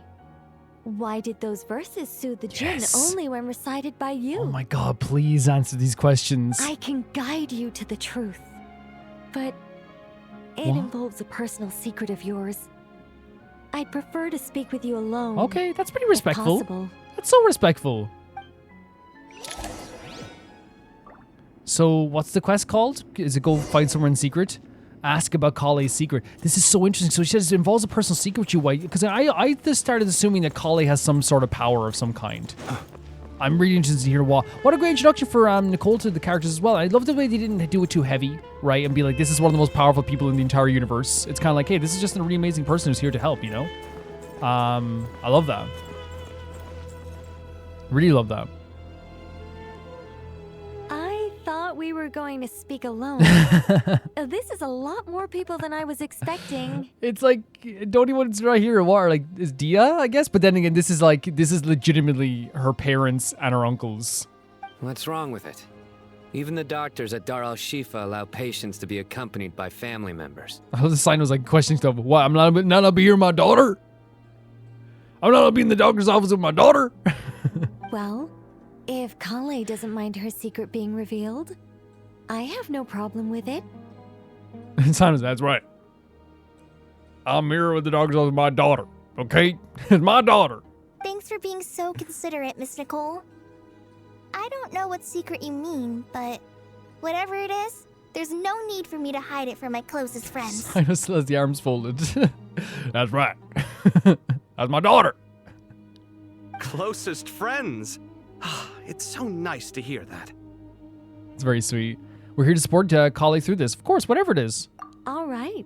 In that case, I'll get right to it. But I do love that Nicole was very, very considerate. Collei, are you aware that there are god remains inside your body? Yes. I am. When I was young, I got sick with Elazar. Nothing could cure it. It just hit me like a ton of bricks, guys.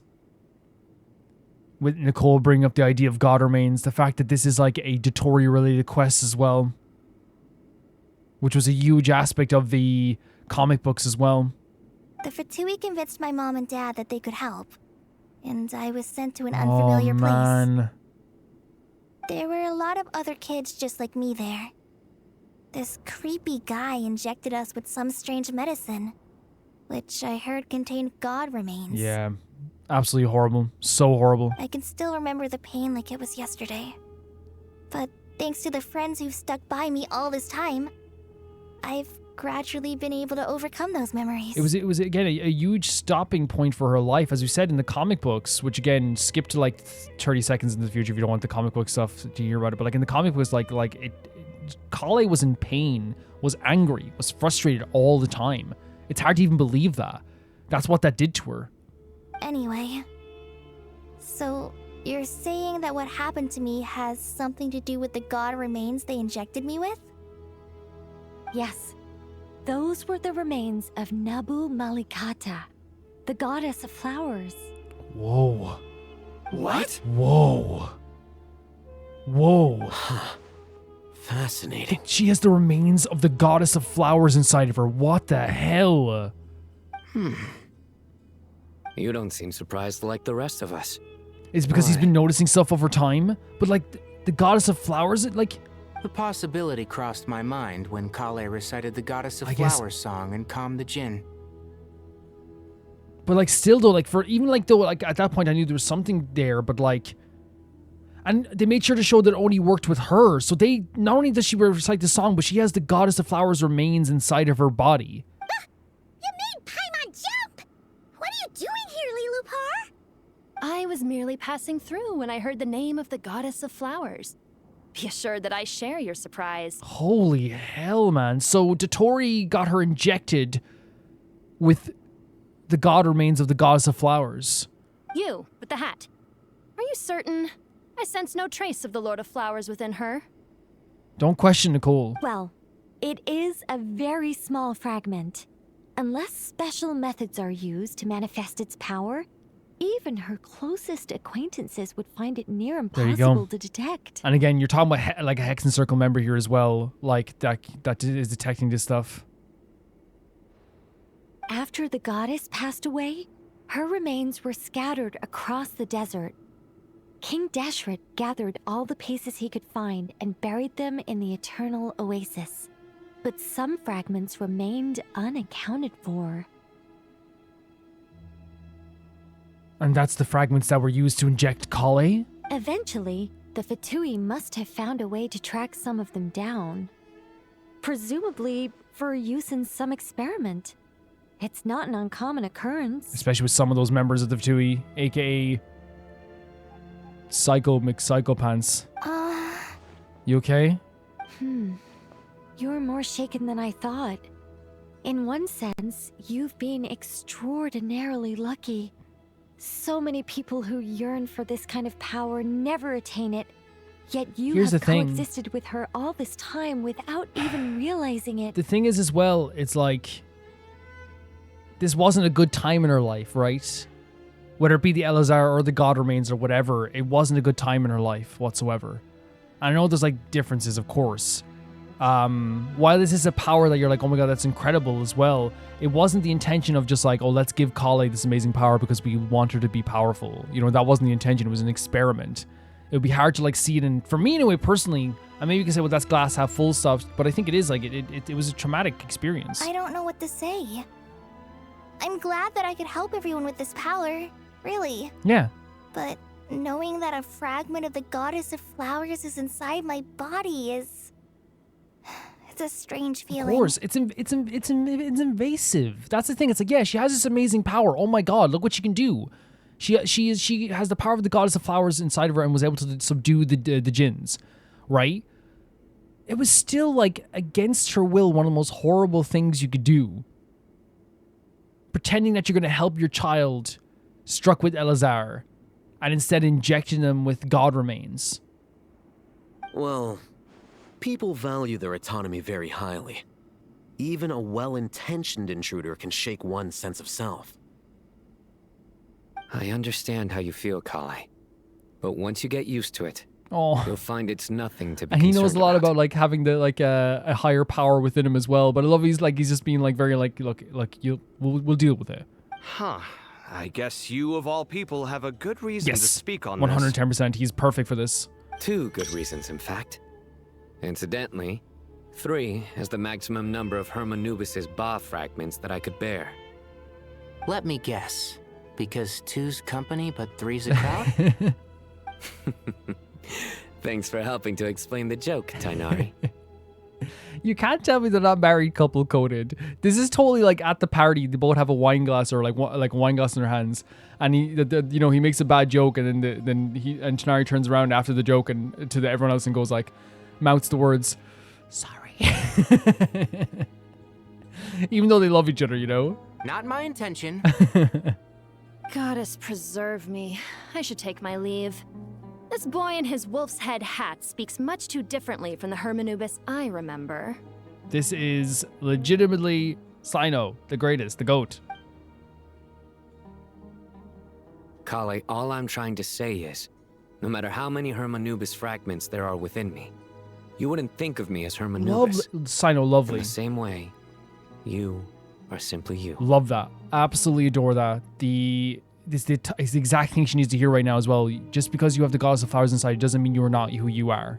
You've built up who you are through experience and through life and everything here in between. I know what you mean. Yeah. So about that dream I had, was it a warning from the Goddess of Flowers?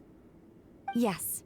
Just like me, she was an angel created by the primordial That's pretty crazy though, right? Born with the instinct to guide living beings. So the Goddess of Flowers was trying to warn Collei about this stuff as well. And since there is the angels' jobs to guide beings, yeah. Though her body and soul have perished, her essence retains its natural instincts. Even her smallest remaining fragments would do their utmost to send you that warning. This is so cool. This is legitimately so cool.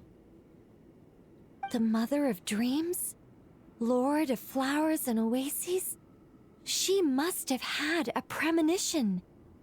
That is why she gave that dream to you. Yeah, I love that. I absolutely love that because again, it lines up with the idea of guiding people as well. And she's the mother. I guess I forgot about the Mother of Dreams aspect as well, but that's really cool. We won't let her efforts go to That's waste. such a healthy way of looking at it, Collei. Because again, this was such an invasive and horrible part of her life. But to her, see it as kind of like this. And again, Sino's words probably mean a lot too. It's actually a really helpful way of her moving forward from this. But I still don't understand. Why me? Yes. Why indeed? You weren't the only one injected with God remains. Interesting. But only in you have her fragments persisted. So something about Collei. I suspect it may be because of the firm will you showed in the face of suffering.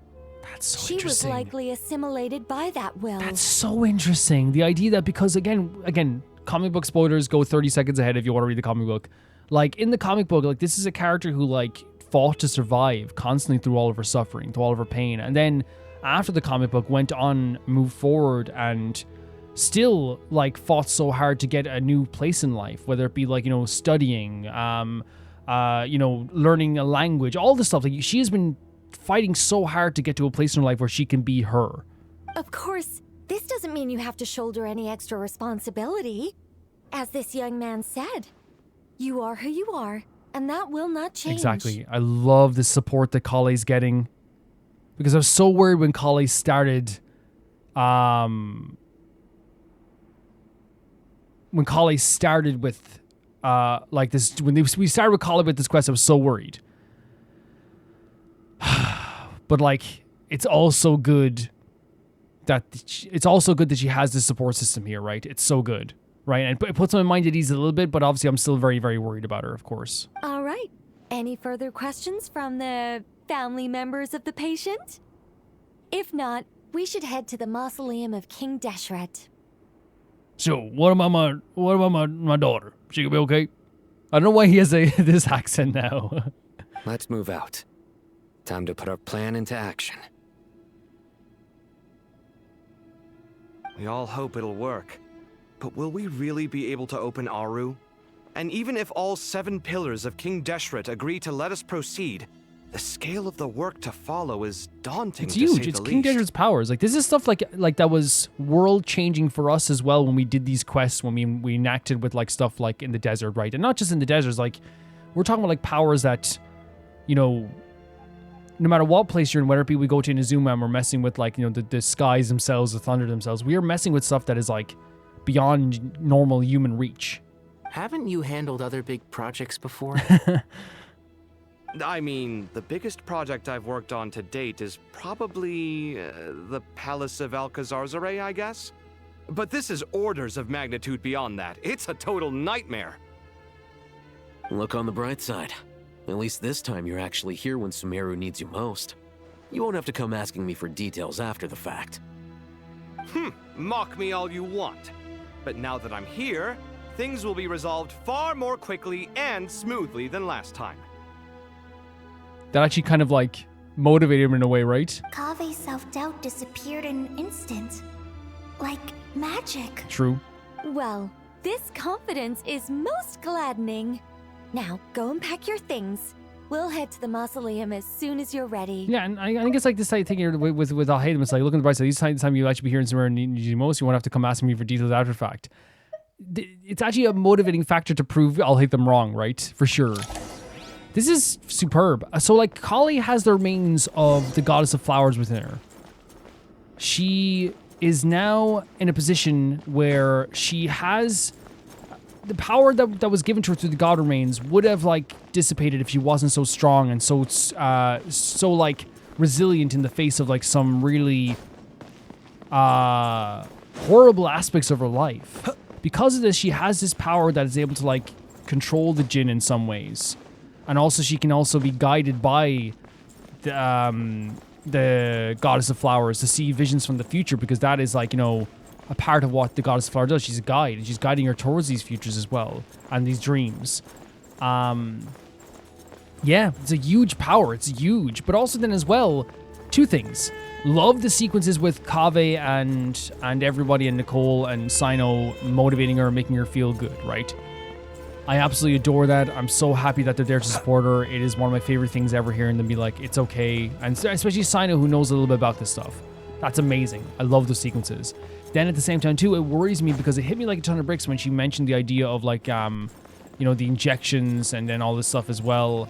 The fact that Totori's been mentioned quite a few times here, and the fact that like also like they're talking about God Remains and Collei as being a very central figure in the story, it genuinely feels one of those like the situations where like I am like putting up like a shield with my body over like in front of Collei to kind of be like, please do not do anything to her.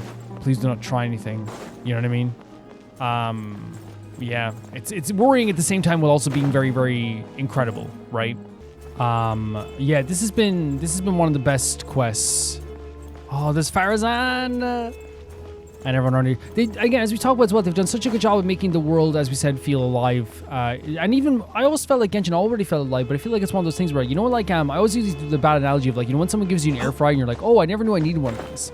You know, when you don't have an air fryer, you're like, I don't need an air fryer. You know what I mean? I don't need an air fryer. And that was me for kind of like, oh, Genshin already feels so alive to me. It's such an alive, it was such an alive world. It felt so real and breathing all the time. It really did.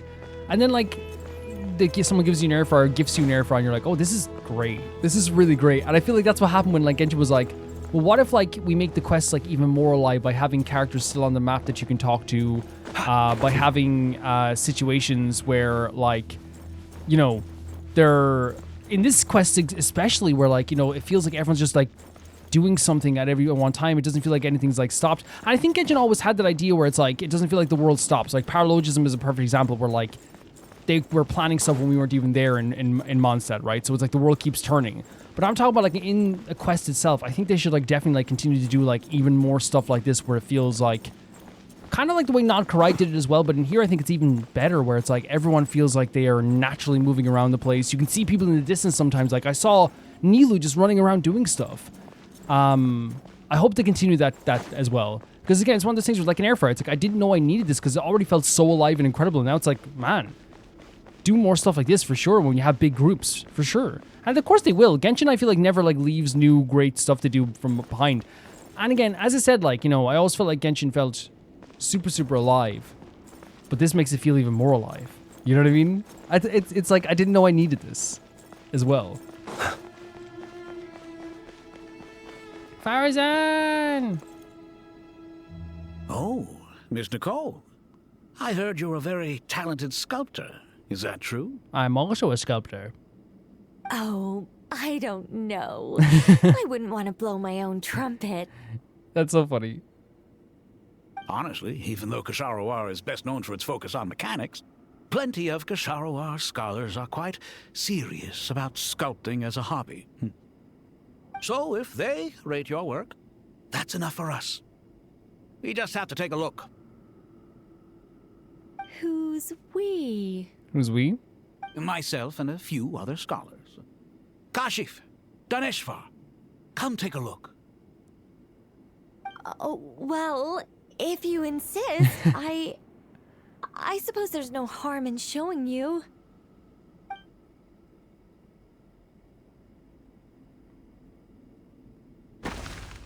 Oh, wow. Whoa. Where did that come from? Look at the level of detail. It's so lifelike. Just literally made it warp as well. The squirrel descends from the heavens like a champion, and the earth trembles beneath its feet. What do you think? Striking, isn't it? Look at her getting this appreciation as well, you know? Kaveh? Kaveh, come here for a second. Oh, and Madame Farazan. Didn't you used to study in our darshan? I adore Farazan so much.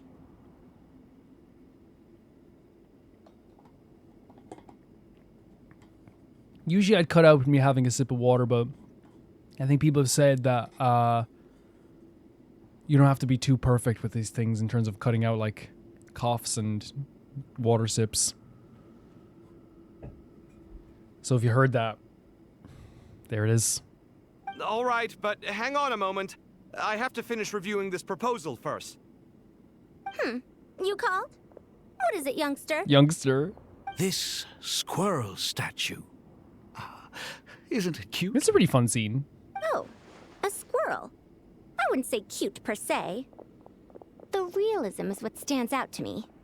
Were you trying to carve a statue of a hero, young lady? Young lady to a Hexen Circle member is brilliant. Oh, a hero? I suppose so. Actually, I didn't really have a specific theme in mind. I just started working on it, and this is how it turned out. I see. Well, do you tend to read novels about heroes in your spare time? As a matter of fact, I do quite enjoy those. Everyone loves a good tale of daring do, right? Then perhaps this statue represents the heroic tale you long to see deep down inside. Look at this analysis that Farazan's doing. Also on the subject of heroism, I feel that if the subject posed with a finger raised towards the heavens, it would lend a greater gravitas to the overall image. Yeah? I'm sure some would call it cliché or old-fashioned, but not me. I think it would be a perfect fit. Sure. It has a certain classical beauty about it. Kaveh! Oh my god, this is such a moment of levity after everything that just happened, right? Them just critiquing and giving suggestions on the art of Nicole. Sorry, Madame Faruzan, I'm a little busy right now. Don't wait up for me. What a pity. That young man has excellent aesthetic tastes. Lovely, I was hoping to ask him does. for his opinion. What a genius idea! Why didn't I think of that? Classical beauty is a great direction to explore. That's it. Once I get back, I'm going to sculpt a heroic squirrel pointing its finger towards the sky. This is such a great moment of levity. This is fantastic. Precisely. A declaration of victory. You understand my vision. Then place the two statues face to face. Yes! That's exactly what I was thinking. It'll be a masterpiece. Miss... I'm sorry. I didn't catch your name. I think this is a very sweet conversation. Just call me Nicole. Madame Faruzan? Was it? What? Oh, no. That wouldn't be right. What wouldn't be right? Why ever not? Madam is a state of mind cultivated from within. Anyone may call me Madam if they so desire. Wait. My dear Miss Nicole, once we make it through these trying times, should we have the pleasure of This is meeting so again, sweet. I shall look forward to seeing your new work. In this day of age, it's rare to find people with an appreciation for classical aesthetics. Meeting you was truly a pleasant surprise. Honestly? Oh I my feel the god. Same way. It's been a long time since I met anyone interested in this style of statue. Clearly, they don't call you Madam for nothing. This is incredible. It's so fun. It's so cute, right? Also, I have to say, you're a very good judge of character. Because when I think about it, I really am someone who likes stories about heroes. That must be why I've quietly kept watch over generation after generation of them. She's like, they're relating to each other on a level that's so cute as well. And I think it's like so great that like again, they're both like probably a millennia old or more, right? Because Farazan was trapped in that thing for a very long time and preserved. But like, you can tell Farazan also is taking a real liking to Nicole because like she's like, you know, first of all, we don't know how she's gonna react to this, but like Farazan's usually very particular about people. She's like, she will pinpoint your weaknesses and point them out. The only person she's ever usually nice to is Collei. Sorry, keeping watch over heroes? What exactly do you do for a living? Oh, never mind that. So we can't reveal the Hex and Circus stuff. But yeah, like usually like Farazan like is like notoriously like very, very forceful and not rude, but she's very like straightforward and cutting and all this stuff too when people, and canonically like Collei is the one person that like she will never be rude about. In fact, I think at one point they sent Collei to like talk to her because she like because they didn't want how to talk to her, which I think is very sweet, you know what I mean? It's like the granny who has their favorite in a way too, so like her taking like to Nicole is a huge deal. Let's not tell Madame Faruzan about Miss Nicole's true identity for now. Why not? Good idea. Let's limit the conversation to aesthetics. Yeah, I love that. A moment of levity there. Getting to see these two like interact with each other. And again, as I said, I'm not saying Farazan's a rude person or mean or whatever. Farazan is a very good person. A very good person. But the reason why it's so sweet is that canonically, Farazan is well known to like have a soft spot for very few people. And in fairness, she was still being honest and very straightforward, which is, you know, what is Farazan's strength. But she's also like a very much a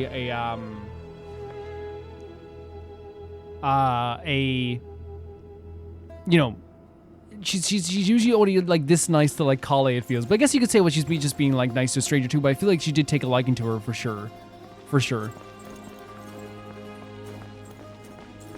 This music, man. Oh, we can't talk to Kaveh. Collei though. Paimon, thanks again for your notes. I'm done copying them, so here you go. That was pretty quick. You're welcome. Just let Paimon know if you ever need help again. It's genuinely like I know, like, again, we said it felt like a product placement, but I don't care. Like, I think it was actually very funny. You know, when they were like, they had the traveler be like, I don't know what's happening here. I gotta pay attention. And then like, Leela! Okay, we'll talk later. Say, we have to pay attention. And then they're like, hey, like, get these notes. Oh, so many books. More than I could ever read in my life. I adore Leela with all my heart. But I've learned a lot that the textbooks could never teach me. I never realized that people in the distant past thought about some of the same questions we ponder today. That's a very interesting perspective to have. That's a really good perspective to have. Yeah. A lot of the same problems the world changes, but the more things, it's an expression, right? The more things change, the more things stay the same. Yeah. Sorry to be interrupting this married couple here. What's wrong? You look a little depressed. Collei got a fragment of the Goddess of Flowers, and all I got was one of the 7 pillars who served under King Deshret. I lost out, didn't I? This is how he's a good dad, right? Because, you know, there's stories a lot of times with, like, dads who look down on their children because they're jealous of how far they got in life in a sport or something. You hear those stories all the times in movies and stuff like that. And I feel like, you know, and it's a real life thing. Parents will get jealous sometimes of their kids' successes and stuff like that as well, if they didn't get to experience something in life. But it's actually a very healthy mindset, I feel like, for Sana to have, to be like, oh, I didn't get as much as I thought I would, but I'm not going to put that on Collei. I'm so happy for her that she's, you know, has a really powerful power. I'm going to make her feel really normal about it. But behind closed doors, when I'm talking to my husband, it's like, man, I lost out, didn't I? That's what you're upset about? You're such a child. Yeah, you know what I mean? I think it is healthy for him to be kind of like, yeah, I feel kind of weird about this. You know, I feel self-conscious, but not put that on Collei. You know what I mean? I think it's really good. Jeht, guys, I hope you guys love Jeht. Good to finally meet you in the flesh. It's a little surreal seeing you here after exchanging letters for so long. Oh wow. In my head, the boss of the Curatorium of Secrets didn't look so young. You were talking to, Nefer? Sounds like you have some history then? That's interesting. Any budding mercenary group needs a steady supply of intel. They, in turn, can prove an exceptional source of the same. The Curatorium of Secrets is happy to cooperate with friends from all over the world. If you're interested, you'd be very welcome to join our network too, Miss Dia. Can't say no to a solid partnership, especially out here in the desert. Having intel can mean the difference between life and death. Oh my god, can you imagine these three in a Final Fantasy X2 type story? But cooperation's built on mutual trust, and there isn't much contact between the desert and Nodcry. So I'm guessing you reached out to Jeht first, Miss Nefer? What's behind your interest in the desert? Nostalgia? Or is there someone you're looking to take care of? Let's put all our cards on the table first. Things will go more smoothly that way. I love that. I like your style, Flame Mane. Actually, I had this same discussion with Jeht before we started working together. To be clear, I have no intention of using you for any ulterior motives. And I have no enemies in the desert as things stand now. Were that to change, I wouldn't drag outsiders into a conflict that doesn't concern them. There's no point in doing certain things if you don't do them yourself. Okay. Wouldn't you agree? Well said. Taking responsibility for one's own affairs is the way of the desert folk. Huh. It's like you're one of us.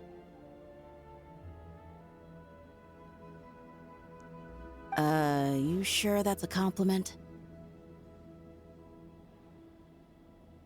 Absolutely. I'll take it. Perhaps we can discuss our cooperation in more detail now? Sure. I love working with no-nonsense people. And you certainly fit that description. I look forward to a fruitful partnership. As do I, my friends. Okay. Just very simple, right? It's like, hey, let's get everything on the table. Let's talk. Really cool. It's really cool stuff. I'm so glad we got to see Jeht. Oh, we're going right now? Go to the Great Hall of Truths? We're just doing this?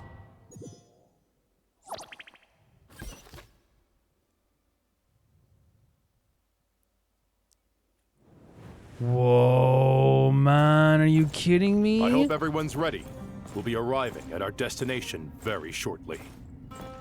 This looks incredible, doesn't it? Like, even the way it's reflecting on the ceiling as well, it's so cool.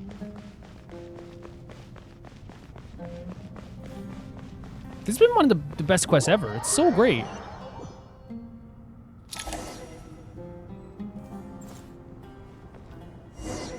All the trees around here as well.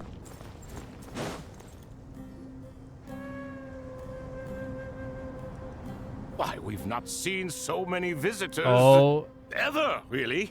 What is this place now, a tourist attraction? Ah, closer inspection reveals many familiar faces. To what do we dusty old fellows owe the honor? Surely you're not just here to chat. You surmised correctly. We are here to carry out a rather enormous project. Ho, enormous, you say? How large, then? Larger than the gaping void in our lives? That's one way to put it. Why, you've even put a smile on Goatee and Crocco's faces. All this activity is making for quite the special day. I always love the nickname Goatee and Crocco. And Liloupar's laughing? I know that laugh. Liloupar? What on earth are you doing here? Is that fear or is that anger? Oh, this is hilarious. Turns out good things really do come to those who wait. As long as you stay alive long enough. When did you three get locked up in here? And still you act all high and mighty, putting on a show for the younglings. Truly hysterical. Why you? The anger, yeah. Yes, I know. No need to shout. You're right, Liloupar. Goatee, Crocco, and I all have the same problem. But didn't King Deshret seal you away? How did you break free, and how did you get in here? It sounds like he's a little bit jealous that she's free as well. Who knows? Perhaps you can ask my master one day, should you ever get the chance. Us? Behold, the executioners of old. Some have turned into fragments residing in human bodies, and others are imprisoned eternally, leaving not a single shard behind. It's almost tragic, watching lowly prisoners like you act all self-important. Curiosity gnaws at you, doesn't it? Your interest in the outside world threatens to burst you at the seams. He's definitely taunting, right? For sure taunting. I'm starting to take a liking to this magic bottle lady. She won't be around for long. Time is of the essence. Let's get down to business. We come to you, O three ancient lords, to request your assistance on behalf of the Academia. If we can help you regain your freedom, then please consider lending us your aid. As for precisely what we need your help with, it's a long story. So, to demonstrate our sincerity, we are prepared to first resolve the problems that plague the three of you. All right, stop arguing, Crocco. And Goatee, don't you start. What's the harm in letting her speak? It's not worth getting so angry about. Forget about her. The three questions are the crucial thing here. But do you really have a way to answer them? You once answered the final question, Nefer, but the seal did not open. Unless, with the passage of time, you have found a new answer? You could say so. When you first asked me what determines truth and falsehood, my answer was a liar's soul. Liars are the best at seeing through the falsehoods of the world. But if you want them to tell you the truth, you have to reach their soul. I think that makes sense. So, liars are the best at seeing through falsehoods of the world, but if you want them to tell you the truth, you have to reach your soul. So liars are good at seeing falsehoods because they also impart falsehoods maybe onto the world, but to really see what they feel, you have to like reach who they are on the inside, it seems. I found it quite compelling myself, and I told Nefer so. Unfortunately, it brought us no closer to liberation. Well, that's simply because it was my answer, not the one King Deshret was looking for. Right, okay. Can you guess which answer Al-Ahmar wanted then? Time. Time? And that's not only the answer to the final question. It's the answer to all three of them. All things wax and wane with the passage of time. Love and hate eventually fade into nothing. Current affairs are always fraught with conflict and controversy. Only time can distinguish between right and wrong. Wait, is that because, like... Because you're saying all things wax and wane with the passage of time, love and hate eventually fade into nothing. So, only with time can we truly have, like, a better perspective on that stuff as well? Is that what we're saying as well? You once described King Deshret as a proud man. I'd say that the prouder someone is, the more inclined they are to believe that only time is qualified to be their judge. Interesting. So, like, as time goes on, people have, like, whatever perspective they have. I don't know if it's a perspective. Like, it's just the way it sounds like only time can tell things between right and wrong. Is like, when you look back on something and you go, okay, that was... Because that happens a lot in life where, like, something horrific will happen, but people don't think it's wrong in the moment. And some people can support it, but then years later, they don't support it. Love and hate eventually fade into nothing. So it's like, what will people's perspective be? Like, after time has passed? Time. Maybe? Time. Well. Indeed. Perhaps in building Aaru, our king was in fact attempting to reverse time, to bring love and hate, right and wrong, the rise and fall of all things back to their point of origin. Okay. Like to write. I don't understand this completely. The idea of like to right the wrongs of like hatred and stuff, I guess, and bring maybe, I don't know.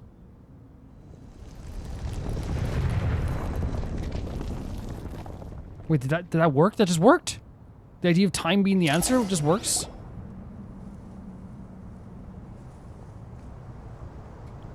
Whoa, man. Oh my god, look at them. What the hell? Oh, you look so sick. He looks so sick. This is the most eventful day I have experienced in a long, long time. You have my sincere gratitude.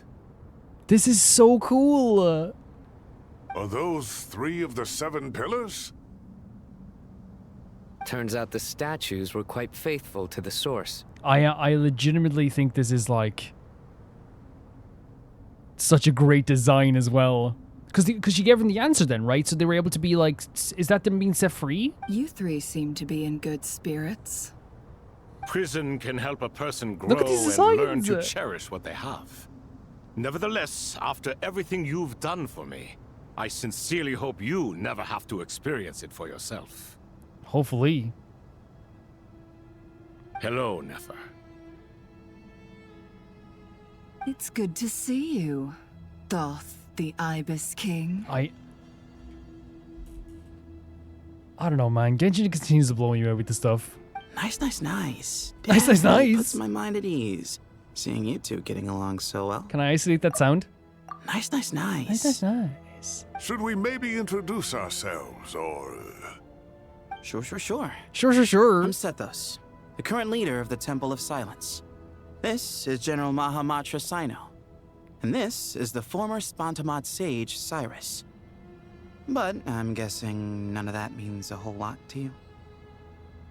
Everything is equally new to us, in truth. That makes sense. Your design is so sick. We've been gone from this mortal world for longer than you can imagine. So that's also an interesting perspective as well. These people were so powerful in their time, right? And had such an important status in their time. But obviously now, since they're set free, the world is fresh and new. You know what I mean? Like, the stuff that we thought we knew, that we know so well, is going to be so new to these guys. Let's hold off on the introductions for now. We can always ask Nefer about you later. It'll give me something to talk about with my chosen disciple. The design of the one on the right freaks me out. The other two are just really cool. The one with the kind of goat freaks me out.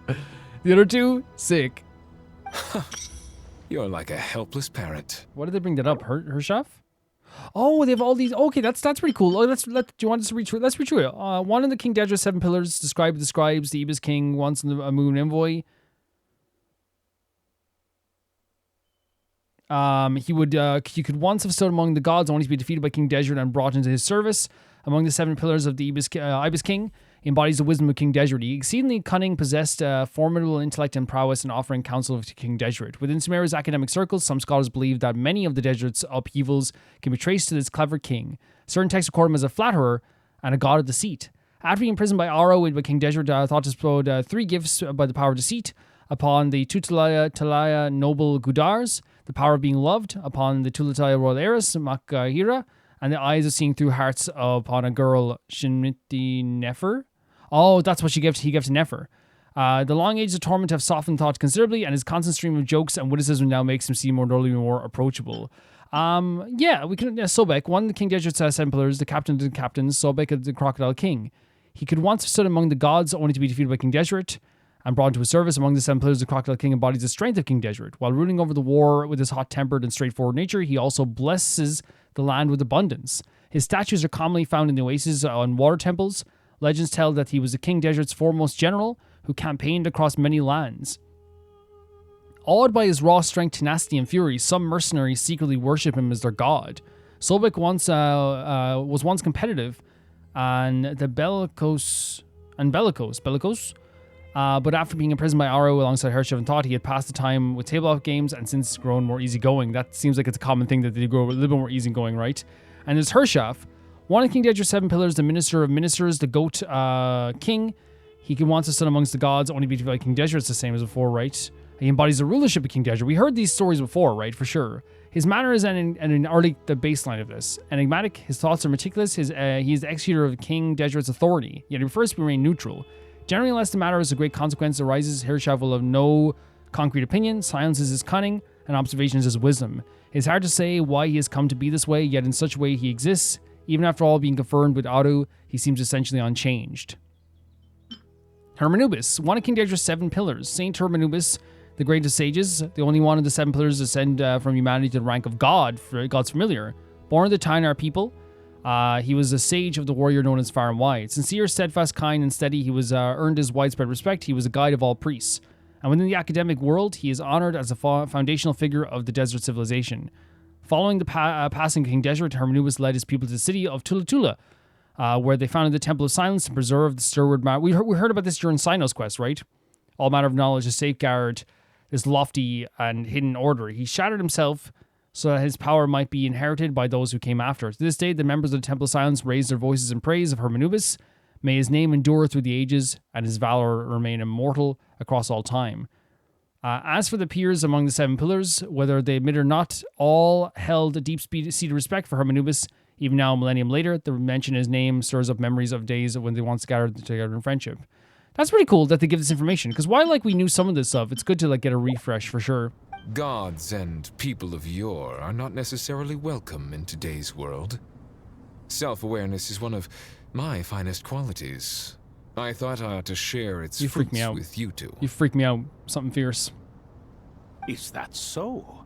Well, I think we'll take it in stride, just as we did with the 3 questions. Let's not forget, it was my persistence that won you both your freedom. They're already bickering on the outside? Fair point. I have to applaud your persistence. And I must praise you for your wisdom. Now, state your wishes, young ones. I'm sorry? Why, your tremendous accomplishments deserve a reward, do they not? You must let us do something for you in return. These are such sick designs. General Mahamatra, what do you think? I won't beat around the bush. Sumeru is facing a crisis the likes of which have never been seen before. And we need your help. Sino and Nefis recount the various incidents that have transpired, yes. Every calamity throughout the ages has been connected to us in one way or another, whether we were its cause or consequence. Whatever is wrong with Irminsul, it severely affected the Dendro Archon. She fell into a coma and is currently receiving treatment from the Dendro Dragon. It's when you put it like in this perspective of like how crazy this is. The Dendro Dragon is healing the Dendro Archon. We've just awoken some of these pillars of King Deshret. Jeht is back. Liloupar is back. This is a crazy quest. The Dendro Dragon? I'm sorry. The Dendro Dragon is helping Crazy, to isn't it? heal the Dendro Archon? Very crazy. Not a pep, surely. Not vicious, cruel, a pep who possesses no virtues aside from her basic instincts. Oh, good. Yeah, you see what I mean? Like, this is the stuff that would be kind of like freaking crazy, you know?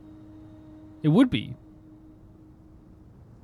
Oh, I shudder to think what could It's have crazy caused for us even Lesser for being in Lord this world. Kusanali to suffer such a plight. Still, why would the Dendro Dragon lend you her aid? She has always held nothing but contempt for the Archons. I suppose she and Kusanali must have some history. Yeah, Kusanali helped her. Nahida helped her. But again, even for us, like, it's a crazy thing that, like, you know, we have, like, when you say it out loud, oh yeah, the Dendro Archon is helping the Dendro Dragon is helping the Dendro Archon, right? That sentence is crazy, right? It's a crazy sentence for anyone in Sumeru, let alone people who've been like asleep or like have been in this tomb for so long, you know? You can help us make history too. A smooth talker. Well said, lad. Currently, no one can connect to Irminsul. We hope that by opening up Aaru and making some modifications to it, we can use its technology to our So like to advantage. communicate with to connect with Irminsul. Unfortunately, Aaru is an imperfect creation. King Deshret never managed to realize his full vision before his death. Much remains to be done if it is to be pitted against Irminsul itself. So, Aaru is imperfect. It's imperfect, and it wasn't fully realized. Okay. Besides, I hear your reasons, but to give Aaru up over such would be... The archaeological records clearly indicate that although Aaru's construction took a long time, it was not beyond human means to achieve. Modern technology should solve the efficiency issues. We have no That's choice interesting. but to go all in on this. That now that we have like more of a way of like technology, we can go back and like reconnect the stuff that maybe they couldn't do in the past. This is by no means a threat. But the only reason we helped you escape from Aaru was to gain the necessary leverage to negotiate I with love the honesty. I absolutely love the honesty from Sino. You asked us to state our wishes, and we have. Yeah. Each one of us here needs your help, as do all the thousands of people living in Sumeru.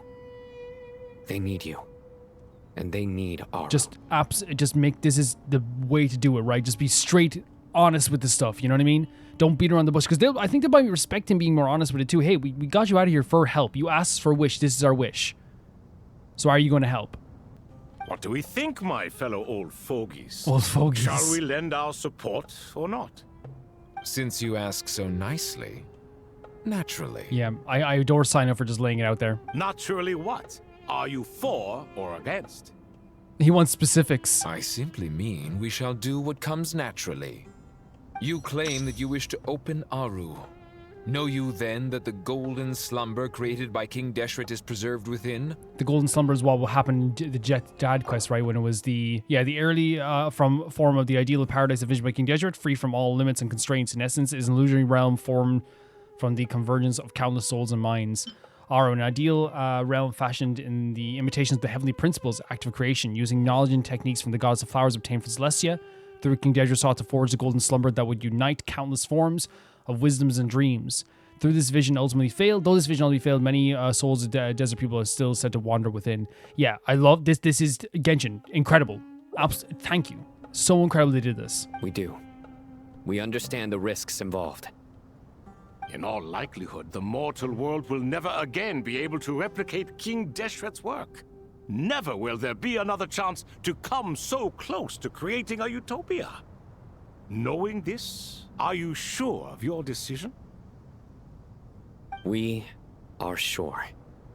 Before people can dream, they must first live. Again, it's great. It's like, yes, this is an amazing achievement. It's incredible what this stuff can do, but like, so people can actually dream about doing this type of stuff, they need to be alive as well. If your minds are made up, very well. We shall summon our erstwhile colleagues to discuss this further. Croco is such a great design. It's so cool. Maybe just because the blue and like the sharpness of a crocodile's like mouth is so cool as well, but I don't know. It's a very cool design. Saint Shezepank, Saint Bennu, once you surrendered to silence and were buried with King Deshret. But now, we invoke the right to awaken you with our voices.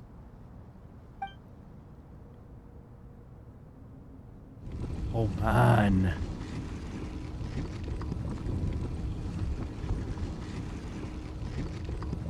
The ground is trembling as if answering the call of the Goat King. Oh man. Saint Bennu, responding to your call. 3 kings detected. Initiating autonomous will. Saint Shezepank, responding to your call. 3 kings detected. Initiating autonomous will. Ah, Lord Herreshoff. What a long time it has been. This quest just keeps getting crazier. Well. Right? Like, this quest just keeps getting freaking crazier over and over again. Then your trust in my well-being has long outlived your physical body. You have always opened with that same phrase, in life, death, and now even beyond. Al-Akhmar is long gone. What is the reason for this meeting? You're awake? Good. We are voting on whether to give the people of present-day Sumeru access to Aaru and permit them to perform technological renovations. And these are all pillars of King Deshret, right? Yeah, they're all pillars of King Deshret. It's really, really cool as well. I don't know if you can access this from the menu as well, but I love this. But maybe it's only specific to actual missions, which again is cool also at the same time too. But yeah, like the fact that we're like standing here in front of a council of the pillars of King Deshret, like I literally woke up yesterday morning to record whatever Genshin was throwing at me, whether it be an event or whatever. I never thought I'd be here. Aaru is the pride of Al-Akhmar. Opening Aaru requires the unanimous consent of the 7 pillars. I hope you have a convincing reason to present to us. Sumeru is currently in the midst of a major calamity. Let us not forget that while Al-Akhmar was a stern ruler, he was also a teacher of wisdom.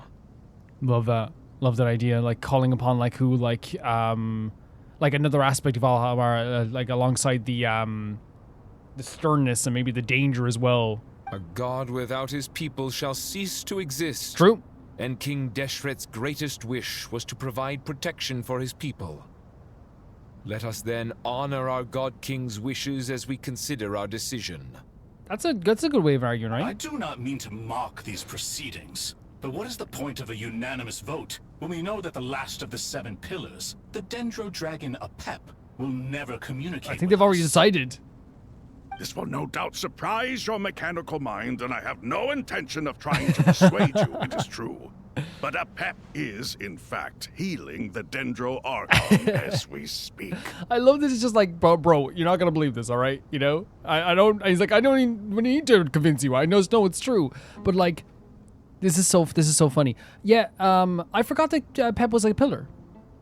Huh? Can someone attest to this? Do we have any proof? Again, he's not like it's very unbelievable. I understand it's unbelievable. I ask the 3 kings, can any of you vouch for the truth of this claim? Naturally, the Ibis King, Thoth. What? What? Why are they like the most powerful? Like they're this really have powerful presence of history, and then we also get takes like this. What? What? It was Thoth's disciples who revealed the truth to us. We need not debate its veracity. Simply let Thoth bear accountability. That way the rest of us may have a clear conscience. So it's like, even if it's not true, it could be Thoth who deals with the consequences. Herreshoff, you diabolical fiend. I awakened our former colleagues for you, supported your opinion, and backed your decision. What sort of fiend would do that? That's really funny. I miss the days when Hermanubis was still around. At times like this, he would offer to take accountability. What are you trying to say? Is my word worth less to you than Hermanubis's? I love that even like these ancient pillars bicker with each other. It's so fun. Hypocrite though you are, Lord Thoth, you are humorous in equal measure. How could we bear not to associate with a character such as you? I, Saint Shezpank, approve the Goat King's proposal.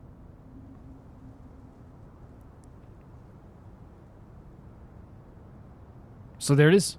Since King Deshret is no more, we shall receive no reprimand for acting beyond our remit.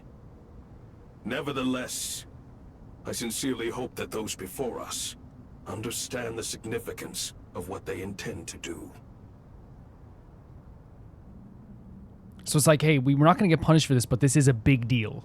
This is a really big deal. Remember, the moment that Aaru is liberated, the myriad souls residing within the Golden Slumber will return to the ley lines. And once the ley lines flow again, these souls shall in turn be received Oh, wow. by Irminsul. So all the ones that are still wandering around that Golden Summer, as I said earlier when we read that thing, they're going to return to Irminsul once everything flows properly again, once they can.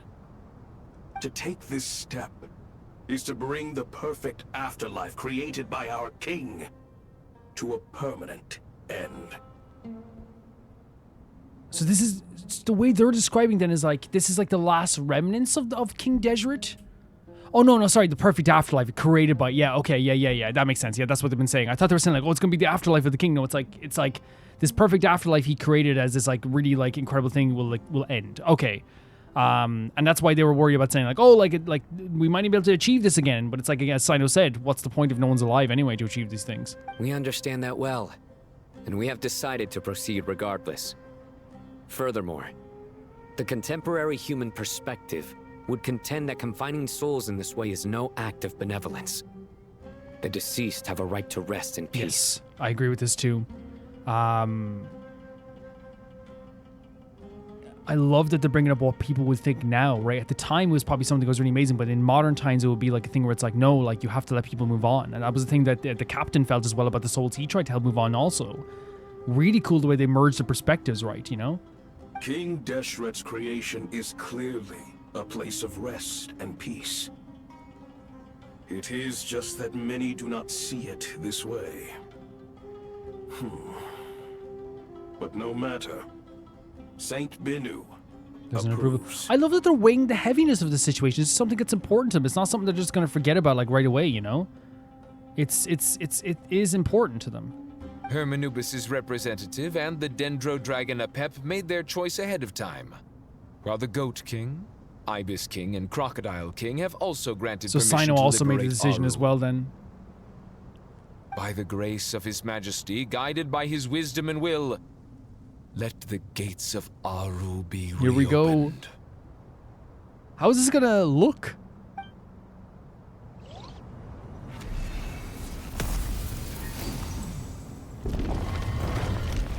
Like, what is this gonna look like visually? Sorry if I have a bit of a... Oh, wow, look at this. It's literally them leaving this place. Wait, is that? Hey, look at that! Yeah. What's this? Are we under attack? No, it's not an attack. No. Wait, it's... Looks like the soul's silhouettes approached us from within the light and passed through our bodies like the wind through a veil. Here you are. Through the sands of time. Wait. I see you. Is that... Father. That is... I was thinking... Father, is it really Oh my you? god! It's Jet's father, Jibril! That's right! He entered the Golden Slumber, He did at the end of the quest. Oh my god, this is huge, but again, he's only a spirit, right? I smell blood and sand on you. You've grown. Strong as a wild beast, and without shedding a tear. What a way to put it. You have to leave, don't you? Please, just answer me this. What should I do for you? What should I do for you? This meeting is a blessing from the gods. My soul, once imprisoned along with that of Samael, is finally free. I am truly grateful for the that's chance so to see you again. beautiful. That's so just to be like, hey, I'm just glad I got to see you again. That the dead should meet the living is itself a miracle.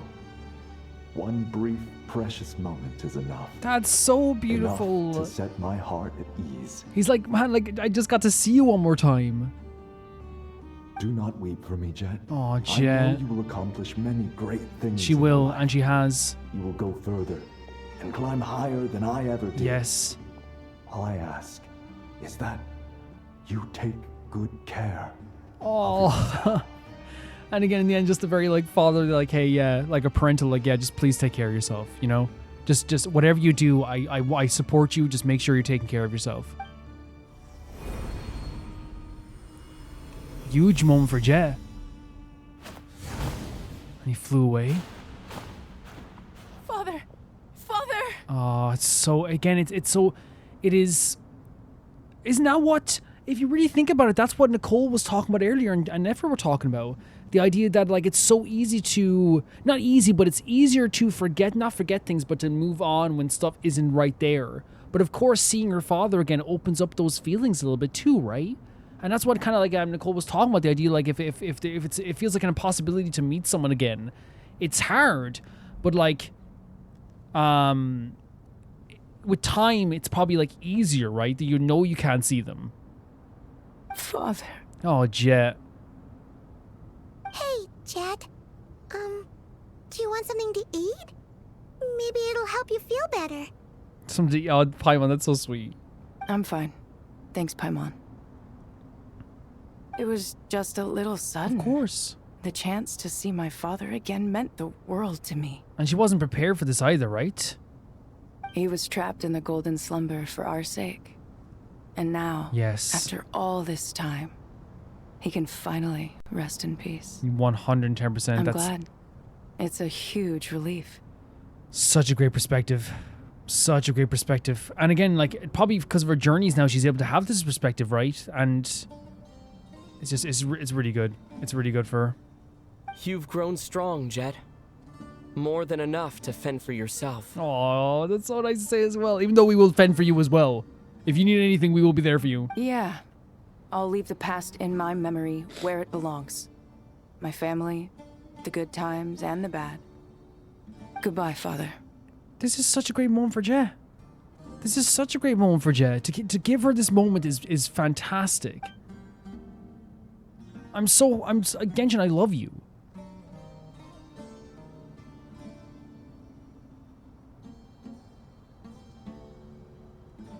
Like, to give this type of closure to Jeht? Ah, me, what a touching reunion that was. It seems we did a good deed today. And is that what I always say? I say this all the time. Just because a Genshin act ends or a story quest ends doesn't mean that the actual story of a character ends, right? Like, arcs are open. They're open in Genshin. Just because a story ends doesn't... Like, the perfect example is, like, you know, like, we talk about the Wanderer. Yeah, Jeht as well. Jet's story continued today. We three retainers, once imprisoned for our iniquity, are surely the least qualified to judge whether this deed is good or bad. Either way, Aaru is open. Now you have your opportunity. And with it, whatever trouble may ensue. So we're going to use this to, like, connect with Irminsul. Although Aaru was created by a god, human craftsmanship was nevertheless required to build the gate that connects it to this world. Perhaps the relationship between gods and humanity follows a similar principle.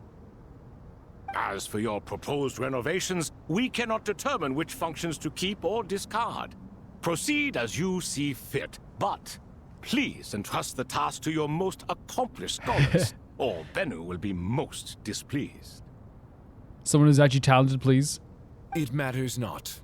The Ibis King shall be accountable if any problems arise. Ibis, you chose to take on disciples, and so it follows that you must accept the risks of associating with humans. They're really giving him this. If I'd known you'd be like this, I would have locked all of you away in Aaru, never to leave again for all eternity. I love the way Genshin always brings like these mythical characters almost down to earth all the time. All of us? What does this have to do with me? What do you say have me for? Vilify me no further. Scholars, since you have liberated Aaru, allow me to present you with a gift. Using Aaru's power, we shall install a defense mechanism at our king's mausoleum. You must be guarded even against Irminsul itself. Oh, cool. This shall afford you some convenience. That's very kind. Unseen and unheard. From this moment forth, none may by sight or hearing perceive anything said or done within the mausoleum. My heart is pounding right now. None may be sight or hearing perceive anything said or done within the mausoleum. So is this the protection that he's giving? So that no one can see this, I guess? Amazing. And all this is achieved just with the power of Aaru? With technology from the heavens, the possibilities are endless. Just because King Deshret did not use it for this purpose does not mean that it cannot be done. So, marvel away. This is the reward you have earned. Okay. All right. Well, that resolves the issue of confidentiality. What about the technical side? Do we have the manpower? I'm sorry, I keep just seeing Jeht and my heart just soars. Why, yes. I've already contacted them. They'll be here soon. What? What?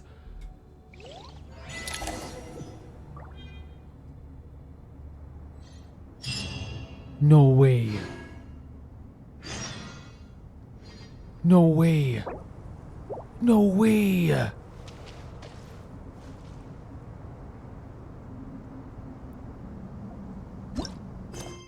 What? I mean, I guess they always do 2 Archon quests, but like...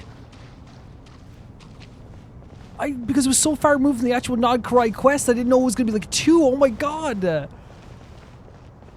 We have an Act 10?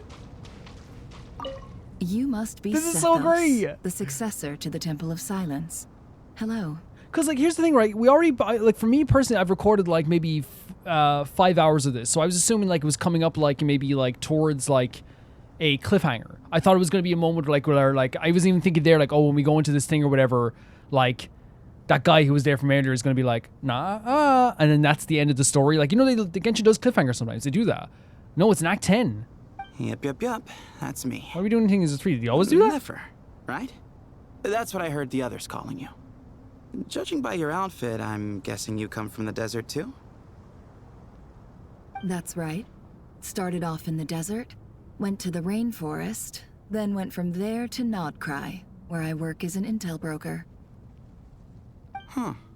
Well, these are fun pairings. This is interesting. You don't seem to talk about yourself all that much. Yet here you are, volunteering your life story to me. However abridged. Maybe I'm looking to make some new friends. I like making friends too.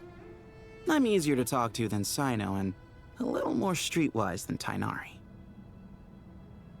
Which is why you came over this way, giving me the chance to strike up a conversation with you.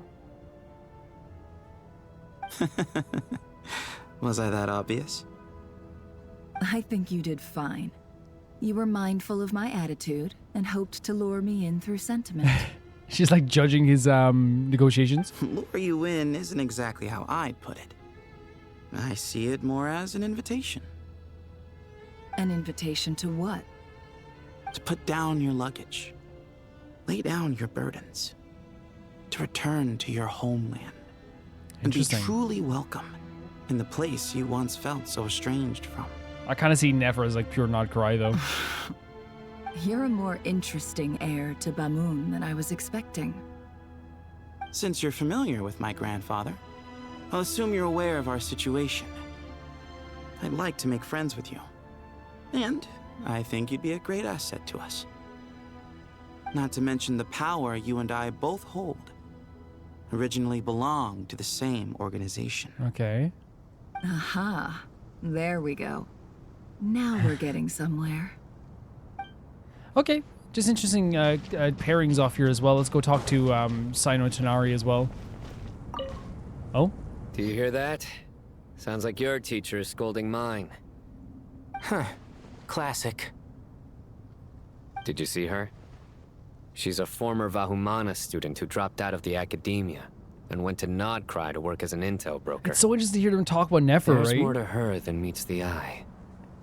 How can you tell? Do the Matra have information on her? Some, but nothing telling. I'm basing it on the fact that she seems to be an expert liar. She can fool many with her words. A sixth sense for liars after investigating so many of them, I take it?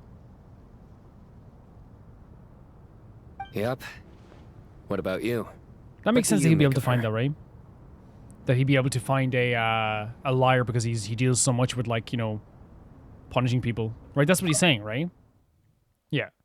A little earlier, in the corner, I noticed she gave some supplies to Jeht and had her deliver them to the main group. She's meticulous and highly observant. Yep, she's very, very meticulous. Besides, what was it you said? Making it to the top is no easy feat in any profession. Anyone who's at the top of their game has to have some sort of edge over others. It's true, but she's not the only one at the top of her game. I also am. True. And so are you. So true. Sure, but what's to guarantee she won't overhear us talking about her? Oh my god. I love that they're being nervous about this too. Don't worry. I have my methods. Sethos is distracting her. Wait, that's why he's over there? Ah, I see. That's crazy. He sent Sethos to distract her? That's so funny. That's so funny to me. Let's see what else is there anyone else to talk to around here just before we we just started swimming. Maybe not. Because again, they don't always have them around everywhere here. Oh, Jet's there. As always, yeah, talk to Jeht. What's... Oh, we can't climb on this.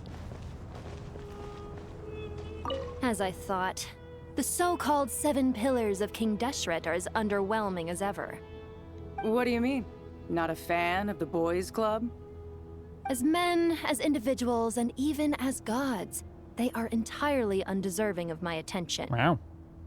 Al-Ahmar once commanded me to select a king from among the people, so naturally my eyes will open only for one who is worthy. Ugh. Can we talk about something else? It all sounds pretty complicated, and I haven't read that many storybooks. Yeah, but like also like you just had a very crazy situation with your dad as well. You think this is a mere story? Well, many would also say that the journey you shared with your father is not but a tale. My life, your life, they are nothing but stories.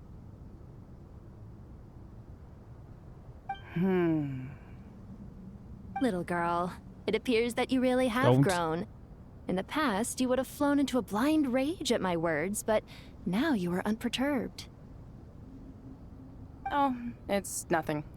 I just feel like you're right. Getting all pissed at someone for telling the truth is pointless. It only makes me look petty.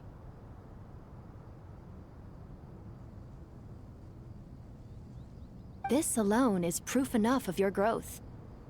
You're doing well, my dear girl. You're becoming ever stronger. Strong enough to defend the people and things you hold dear. You think so? I hope you're right. Okay. I'm sure we can talk to more people as last saves. Well, last saves 10 minutes because we had these conversations. But yeah, we have an Act 10 now, which is crazy. Oh, we're here. Very interesting place to stop here as well. We can do the conversation stuff here in front of the mausoleum. That's pretty cool too as well, right? I won't be doing the trials because I'm not going into the menu because people did inform me that the splash art for this is very spoilery.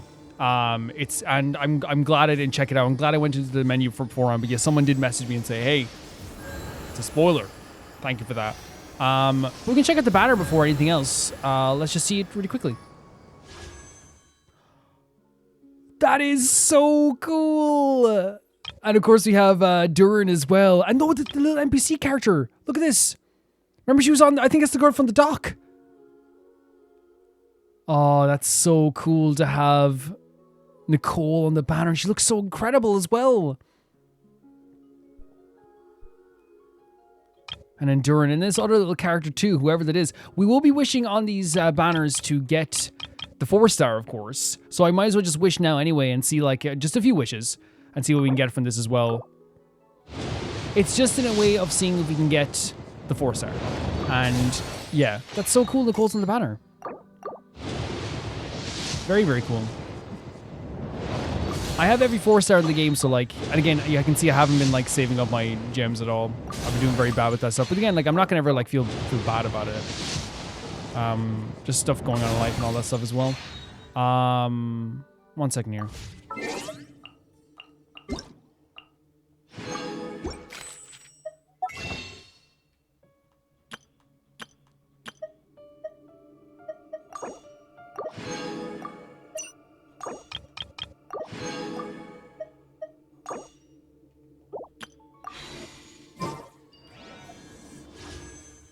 Yeah, even if I can get the 4-star at some point, that'll be, and I know it's actually harder to get a 4-star actually because there we go. Hello. Prune. I'm the witch hunter at your service. Huh? My enemy? Oh, someone who takes pleasure in teasing children and uses other people's imaginary friends to ensnare them. What the hell did you say? Witch hunter? Someone who's a complete show-off, way too dramatic, and obsessed with wearing a hollowed-out hat. I'm referring, of course, to the wickedest witch of them all. Any relevant intel on her whereabouts is more than welcome. Who's she Alice? Are you an Alice hunter? We got Prune. Prune's her name? Prune? I guess we got Prune. I don't think we have... I might as well use my other wishes anyway. But like, I didn't even know Prune's name. Now she's Prune. Another 4-star? Very cool. That's a free wish, but I have a C6 official. Not gonna look, not gonna be upset by that though.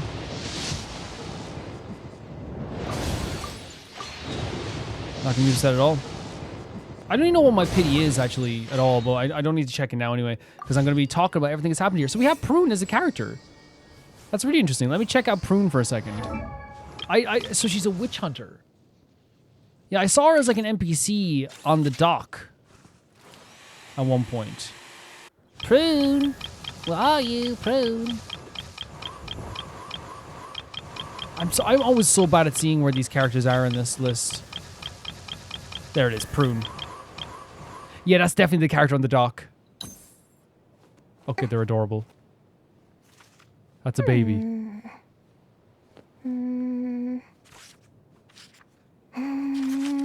Oh, whoa.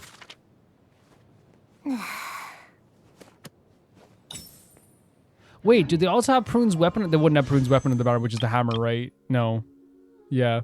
I was thinking. I was thinking they might have it. This might be a harsh area to do this in, so let's go and do this. And it's just because the sounds, obviously, are pretty crazy. Maybe we can go to, like, Caravan Rebat or something? Or Aaru Village might be nice, or... So I think going somewhere calmer is just like, it just makes sense. There's not like a bunch of harsh sounds around the place as well. So maybe we go to the village, here. Perfect. Absolutely perfect. Oh, wrong thing. Just instinct, I guess, sometimes.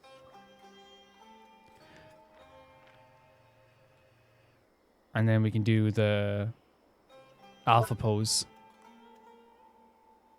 Put it to the side a little bit like this. Hide UI. Perfect. Absolutely perfect.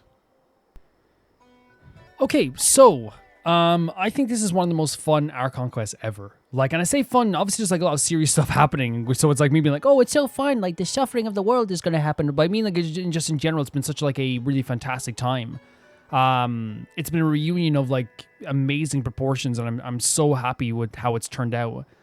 Seeing Jeht again, seeing all these Sumeru characters again has been just, it's been incredible. It really has. And that's one of the things is like, I was so surprised when we came into the idea of this being an Archon quest, because I thought it was just, I didn't know what it was going to be, But the idea that like we got to have all this here as well, and there's an Act 10 as well, is also fantastic too. Which I know the Archon quests do come out in 2, so like I guess that makes sense. But again, like I'm still very new to like doing new Archon quests. I don't know if like later on they do like a, you know, one here or one there or whatever. I'm not sure. But like the fact there's even 10 Archon quests in the Nod Karai story is insane. But cool, right? It's cool that we're here in May going into June and we have another 2 Archon quests. It's really, really cool. I really like this law. A whole hell of a law. I did not mean to zoom in, but it kind of works. We went into tried to get into the Temple of Science. We couldn't, so we had to like find a means to like, you know, find the source of this, which of course is in the Temple of Gurabad, something that we're very, very used to. And it's there that we encountered a character that we're still unsure completely of who it is, but like my estimation was Pantaloni, right? Because the reason I say Pantaloni is because it is like, you know, a character with question marks over their head. They have a very distinct voice actor that's doing a full-on performance. They are with the Fatuis, and we never really seen a Fatui, at least on my journey through Genshin, a Fatui character that is like with other Fatui members that is like, that kind of rules over them, but isn't like a harbinger, right? We haven't really seen that often. We've seen it like in non-design characters, but this is very clearly a distinct design that they have here as well. I'd have to like look at Pantaloni's picture and see if that is Pantaloni, but at this point it's one of those situations like where I'm like, I kind of recognize those like little chain things from somewhere. Is it Pantaloni's face? Now, this is an invitation for you guys to be like, it is, okay? I think it's actually much more fun that it's up in the air for me right now. Right? It's much more fun for me. That I'm kind of sitting here going like, is it or isn't? And like the fact that like I'm with the characters going, who is it? Is it a harbinger? Is it not? And even later on, we saw that when it came to Alhaitham, was it? Who was kind of like, it's kind of weird that he's like saying that he's just a subordinate of this guy. Why would he have to say this and all this stuff too? I think Alhaitham kind of believed that maybe he wasn't just some subordinate of like Dotori, because like it feels like he's trying his best to make sure it seems like he is, so he can maybe pass all the blame onto Dotori as well in some ways. Really cool scenes though with this character with the question marks over their head. I love the sequence that we were talking to him because it did feel like we were, it felt like we were trapped, but also we could go free at the same time. It felt like he could kill us at any moment, but at the same time he was like, you know, being very friendly. It felt like it could be a pat on the back or a stab in the back. That's why I said that's the whole conversation. That's why there was so much tension there, because I couldn't get a grasp on his personality, but I think that's what they want. They want you not to be uncertain about this character. And I'm here kind of being like, what are we, like, who is it? What are we doing? Like, what do you want? And the closest thing we can kind of think is that he wants us to change the world's order. Which again, like we talk about how, like, you know, I don't think it's like a purely poor way of looking at the world, which is like wanting the heavenly principles to not be so influential in the world. Like we talk about this all the time too, about something that we would want as well. But obviously it's the methodology that we always talk about that is the most important part of how you go about it. But he says here that Dotori kind of lines up with similarly with his beliefs, or in terms of like an end goal, but like their methods might be different and the way they do things might be different. But they both believed in the idea that the heavenly principles shouldn't be the rulers of this world because they have no place for him in this world or Dotori in this world. And he even said something that's actually very poignant, I believe. And again, I hope I don't need to make it clear. You guys know I don't like Dotori or his beliefs or anything like that, so I don't have to say that. But I'm saying in terms of the poignant thing where it's like, people who are in a very good position or feel like they're in a good position in life are in a kind of privileged position in life, don't usually want things to change that much. But the people who feel like they're kind of hard done by, are struggling, are going to fight to change that system as much as possible if they can. And that's what he was kind of saying here. It's like, yeah, like you don't want... Some people like you don't want things to change, even though like the Traveler didn't say he doesn't want the heavenly principles to change, but it's like you don't want things to change because you're not like me. I'm in a position where like I need this change. I want this change so badly. I'm not happy in this life. And that's what it kind of got that for me as well. And he also said that Dotori's work isn't finished even though Dotori died. So we had this worry about Dotori possibly coming back, right?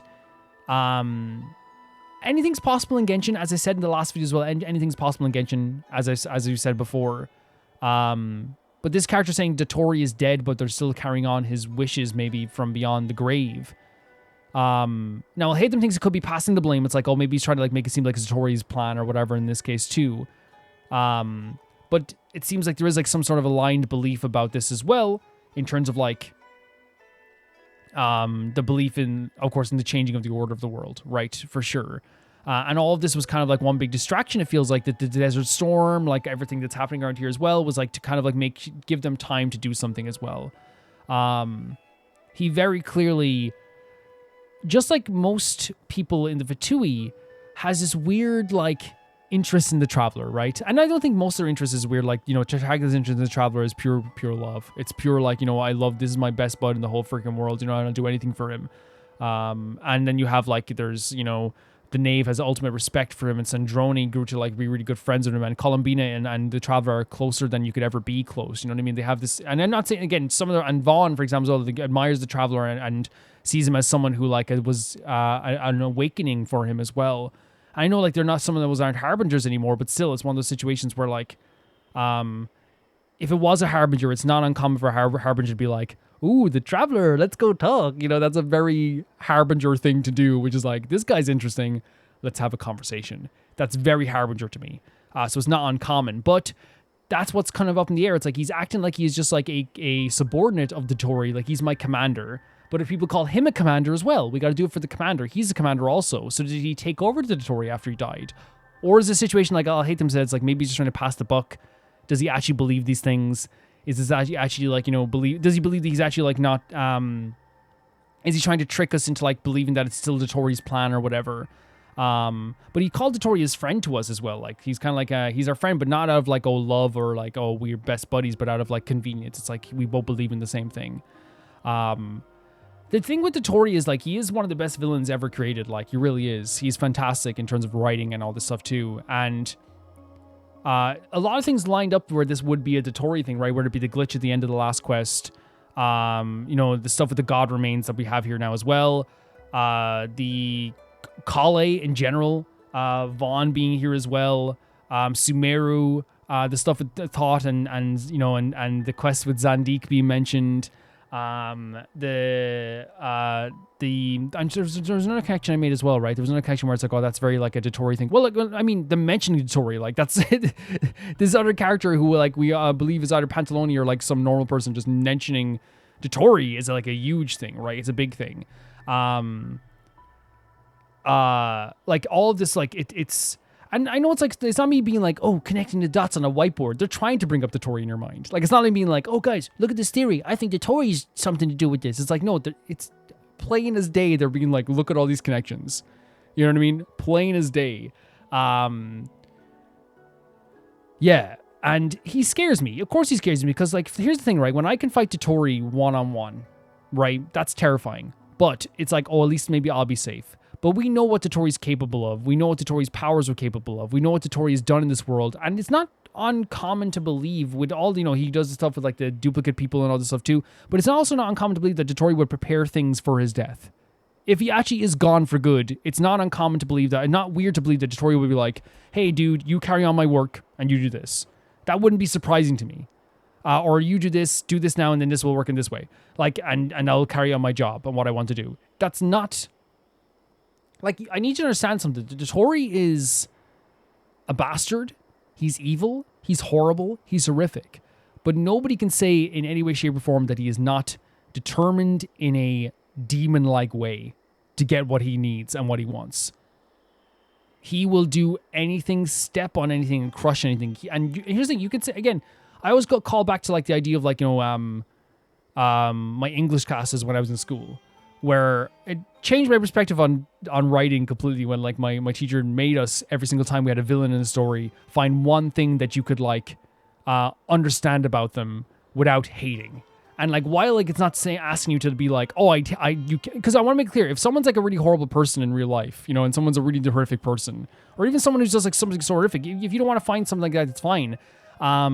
I'm not saying in real life be like, I gotta find one thing I wanted about this guy who did this horrible thing to this lady. It's like, no, that's not what I'm saying. I'm saying that in this case, it's like, to better understand the character, you go, oh yeah, Dotori's evil, he's a bastard. But like I said, the reason why I think that he could be still pulling the strings some way, even after death, he is a dog with a bone. No one can deny his, like, demonic progressing, like, aggression. You know what I mean? Towards the future. Nobody can deny that. But that doesn't make it good. You know what I mean? But you understand, like, that's Totori. He is crazy in that sense. Yeah, great scene with that. And then Jeht came along as well. But before that, actually, we'll talk with Jeht as well. Jeht came along and saved us. And of course, Jeht having a connection to the stuff with the Golden Slumber as well. I love how they connected all the stuff together, where we had the stuff with her father later, and, you know, Liloupar with the stuff with Gurabad. They connected the world so well that, once again, the world feels so alive. And I love the return of Jeht. Like, I literally, like, I was like, who's left? And it's like, well, that's not, you know, clearly not, like, the only one who I thought could be left, which is, like, Candace, right? Like, you look at it right away and you go, that's not Candace. You hear it, it's like, that's not Candace. And it's like, who is this? And then, like, it's like, no way. And it's like, it's Jeht. Jeht is one of the best world quests, one of the best NPC characters ever. Her story is incredible. The journey you go on her is absolutely insane. And it's one of those things where, like, I'm not special for being like, I love Jeht. Like, Jeht is a universal love for people. You know what I mean? Like, whenever you mention Jeht, like, it's almost like people, like, telling a dog they want to go for a walk. Everyone's like, Jeht? Oh yeah, I love Jeht. You know, it's like instant perk up and being like, you're talking about Jeht? Like, and I think that's always, like, a really, really great thing about, like, her characters, that, like, she's kind of universally, like, loved into a 99% degree, right? But she saves us, and, like, obviously, like, it's a great moment just to have her here, but then, of course, like, we get to have her come back with us as well to, like, the Temple of Silence as well, which is fantastic, and I adore this reunion. I adore that, like, we just asked how she was, we catch up with a lot of stuff here, and we find out that she's still being vicious and cold-blooded, but, like, that's what she needs to do to survive in some cases, that so be it. You know, any crimes she commits are exonerated in my eyes, you know? What are they gonna do? Arrest the Traveler's best bud? Nah, not happening. But I'm so happy to see her. It was such a great moment as well. And of course, as I said, they related later on to the stuff with her father, which is really emotional too. And that's why I always say about arcs in Genshin, like, and I'm a broken record, so I won't go on it too far here. Arcs never end. They don't end. So whenever someone says, like, I don't really like what they did with the, like, say, the Jeht story, right? Like, you can never be sure that's the end of the story. Yes, you can say I don't like it up to now, but, like, you can never be sure if that's the end of the story. As we said, the Raiden Shogun story continued last year with the Flower Festival. Their stories are never done. They continue on and keep progressing. Look at the stuff they did with Collei right now, and Vaughn and all this stuff as well. Durin, everything, Albedo, it's all growing continually. Venti, everything grows continually. Benny, last year for the summer event, it all keeps growing constantly. I think that's, like, such an important thing about Genshin, is that live service games, that you're going to keep getting these stories as well, which is, like, really, really fantastic as well. But yeah, really great to see her. And obviously the stuff with her father's, that was super, super emotional and really important for her, because, again, to see his daughter for the last time, and then her to see him for the last time, I feel like it is, like, while it's going to be painful and open up a wound, it's really good for them to both be able to, like, know they're both in a good place. That's the most important thing, even if it is saying goodbye once again. We had the stuff with Collei, and this is, like, the stuff that kind of happened next, which was the biggest kind of reveal. While we had, like, a really nice interactions between, like, N and the new... N showed up and Nefer showed up, which, again, we had this, like, really great moment where, like, you realize Nefer once again is just going to be saving people's lives again, helping people out, and N convincing her to help her out. Great sequence. But we also had, like, N there as well, introducing herself to all the characters surrounding her as well. And it's so great, the cultural aspect of Genshin, where, like, if you were in Mondstadt and I know, like, that you can't reveal these characters like Hex and Circle characters to everybody. You can't do that. It's just, it's compromising, and it's really, you just can't. But, like, it's so interesting how, like, the idea of mentioning an angel, as we said, is not interesting. It's interesting to Diha, but because she grew up in a different place, it's like, whatever, you know? It's like, oh, not whatever. It's like, oh, that's interesting. What is that? But when you mention angel to anyone in, like, Natlan, it's like, this is an angel? You mention an angel to someone in, like, Nod Cry, they're probably gonna be like, whoa, you know, at least the name characters, right? Not everybody Nod Cry. Some people just be like, everyone's gonna go whoa, but they're not gonna know exactly the context of the whoa, if that makes sense. It's not gonna be like, because for us, the whoa is like, whoa, she's an angel? Oh, like the angels, the stories in Nala and all this stuff. But for people who are like, what's an angel? That's, like, the kind of difference in the stories and the life experiences. And it's not just Dia. Like, a lot of characters will be like, what's an angel, you know? Even though they've been with us for, like, our entire lives here in Teyvat. But I love the introduction of her, and even, like, the stuff with N talking with Farazan later on was a really nice bit of levity and sweetness that I really liked too, and comedicness to break up all the really kind of crazy stuff that was happening as well.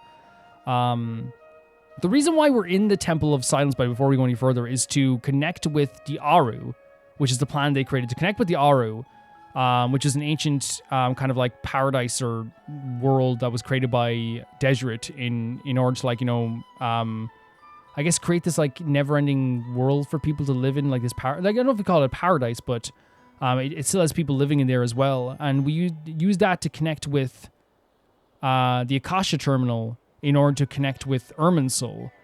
And that's the reason why they're here in this temple. But yeah, Collei's there in like the center of all this, because we saw a scene with Collei earlier where she they were fighting against all these creatures, all these Jinn in Aaru village. And it's actually a fantastic sequence because it really feels like everyone's fighting tooth and nail to protect this place. It was a great bit of energy. In fact, all the battles in this whole quest have been fantastic. They felt really like tense, and they were so overwhelming at times, which is probably what they were going for. But really another great battle there as well. And in that moment, En spoke to her once again. And this time, she gave her this recital to speak to the Jinn, which then the Jinn backed off and kind of showed reverence towards Collei. And I love this magical moment because this shows like obviously the Hexen Circle love getting involved in the world in a very beautiful way. They love helping people in that way, and they will show up in the most random moments and do something absolutely incredible. In this case, we know the reason for this is that Collei has god remains inside her, but they are the god remains of the goddess of flowers, who was the master of the Jinn, right? And the Jinn followed the goddess of flowers. And in this sense, they were able to respond to the words that were spoken by Collei were the words that were spoken by the goddess of flowers. And then the Jinn backed off because also it was the god remains inside of her too. And they did this. They showed a case that it's just Collei that can do this in a very good way. They had one of the sages kind of like in a very comedic moment be like, I'll do it too. And then he got scared and ran away, showing that like, okay, it can't just be anyone. It was Collei. And I love how through this whole thing, you have Tighnari looking at Collei being like, what is happening with her? You know what I mean? But he's not angry or upset. He's like, man, there's something going on with her. There's definitely something going on with her. And that coupled with the dreams that she had and the visions she had and all this stuff too, led Nicole to kind of like tell her that you are, you have those god remains inside you of the goddess of flowers. And that's why you can resonate with the Jinn so much as well. That's why you also have these visions, because again, the goddess of flowers also deals in dreams too, and they're trying to guide you towards something. Because since the goddess of flowers is also an angel, the angels are meant to guide people. That's what the Seelies do. They guide you towards treasure in some ways. And in this case, they're guiding Collei towards like a different path as well. And because of this, and because of Nicole, and because of the goddess of flowers and the influence of the god remains inside of her, she was able to warn people about what's happening here in the desert because of that guidance and those god remains. And I actually think it's a really like once again another beautiful moment, a beautiful sequence, because we get to see like, you know, everyone kind of connect with Collei and like and cheer up and, you know, talk about how this was a very traumatic thing for her, getting these god remains injected in her, but also at the same time too, now she can use the horrible stuff that's happened to her as something that is unique to her and very magical about her. Again, it's not, the trauma that she felt over like getting those god remains and also all the stuff that happened in her life. Like you can't ever trade it off or be like, oh, it's good that happened. Never. Because it's one of those things that, you know, when people say like, you know, you went through all that trauma and you came out better for it. So like, you're probably grateful for the trauma. And I always say you become better despite your trauma, right? You experienced the trauma and you became better on the other side of it. Not because of the trauma, but like you came out the other end despite it. You know what I mean? Yes, the trauma happened, but that's not what made you strong. It's to flip off that trauma and be like, that didn't make me stronger. I became strong even though I was going through trauma, right? Because I never want to be like that thing, because I think it's like one of those things in life that, you know, like what it doesn't kill you makes you stronger. I do agree in that sense where it's like you get more experience when things like, you know, get hard. Of course, when you go through hardships and things like this too. But I feel like, you know, people thinking that trauma is the only way you can grow and like pain is the only way you can grow, usually are people that go through pain and want to justify why they're going through pain because it feels better. You know what I mean? Like, you know, oh, my boss is an absolute asshole to me, but like it builds character. It's like, what does he say? It's like, oh, he like slaps me on the back of the head sometimes. Like, dude, like that's probably a bad example because that's extreme. But like, say like your boss is just shouting at you all the time and being very horrible to you. And a lot of people go, well, that's just a job. And it's like, no, you can't really be horrible and abusive to your employees. And people go, well, that's just life. And it's like, the reason why those things never get better with like people being like horrible or whatever is because people just go, that's just life. It's the same thing kind of on the, like anything. Like, it's like, you know, we just accept things sometimes because it's easier, you know, mentally to accept things. But what I'm saying is that like, I don't want to ever like be like, because of that, she became stronger. I think she became stronger despite of that because she worked so hard on the outside of that trauma, learning a language, fighting so hard to find new friends, surviving in Mondstadt, surviving in Sumeru, all this stuff. Like she did that herself, not because of her trauma. She did that herself, right? And it's a really beautiful sequence with all the people supporting her as well. And also it's just a really crazy moment to find out that like, yeah, Collei is like a magical girl in a lot of ways, which, you know, makes a lot of sense when you look at her. She is like very magical girl coded, it feels like too. Tonari wasn't too confused about this because he was kind of like, yeah, I kind of knew something was up when she resonated with those, you know, Jin as well. Yeah, that's a big revelation about Collei, and like, I'm glad Collei's getting another addition to her story too. And I'm glad it's N, because the way the N interacted with her was really sweet as well. I feel like N was being very supportive, which is N as her character as well, is very supportive. And like, the news of N saying this to you is obviously way more impactful because it's like, you're going to believe her. Of course you're going to believe her. Yeah. That explains why she's able to guide these visions forward as well too. But that means like her vision of seeing a fire and everything up in flames means that that's going to come true in some way, shape or form, or at least it's a possibility of it coming true. So we have to like try and avoid that as well. So maybe we should bring that back up at some point. I don't know what's the best way to bring it back up, but yeah, it's maybe we should bring it up at about the point. But yeah, we talked about the idea of Nefer coming here before this as well, with Nefer and Nicole and how they arrived here. I really love the sequence with them when Nicole trying to convince Nefer, and Nefer's like, I'm okay. It's a really sweet sequence because I think it shows that Nefer does care about these people, but sometimes she needs to have her pride intact, right? And N also like trying to use her usual therapy tactics, but they didn't work as well. But yeah, just a really cool scene between those guys also at the same time too. We got to see the pillars of King Deshret, and it was basically an attempt to convince them to allow us to use the Aaru. And they made a lot of great arguments like against obviously using the Aaru. It's like, hey, like this is a amazing achievement. If you use this, it ceases to exist. Everyone's going to leave the Aaru, and then like you no longer will be able to use this thing as well. Sino's counter argument to like using the Aaru was that like, well, if everyone's gone, then we're never going to make any technological or big advancements like this either. Like nothing's ever going to come out of this ever again. And I love that from Sino because it's so honest as well. It's like, well, what, like we came here to wake you up. Like that's what we came here to do. And of course it was Nefer finally getting the answer to those questions, those riddles that actually awakened these characters as well, and awakened the pillars of King Deshret who were trapped, you know, Croco, Godi, and Thought. And I love that they're still bickering in, outside of this too. Like that is so special to me. The idea of these characters still fighting, even though there's like they're pillars of King Deshret, they come out of this tomb and they're still fighting with each other. I love that sequence. But yeah, we have to convince them to kind of like go with us here. And they do convince them. And it's one of the situations where like it's very realistic in the sense where there's characters pushing back on it, but then they understand like what the severity of the situation is. There's characters like being like, well, what about a Pep? And it's like, well, a Pep is also helping Nahida. And I think that swayed them a lot. When they heard a Pep was helping Nahida, it's like, oh my god. It's like, I think it's because that's what they're saying. The times have changed. The world is new. Even like, Sino said as well, like the contemporaries of this world, like our world now, we don't look at this type of stuff of like an eternal paradise where everyone can be happy forever, like, or like this place where everyone can like live on forever in this eternal life. No one values that as much as they do before because of advancements in life, and people love life now and all these things too.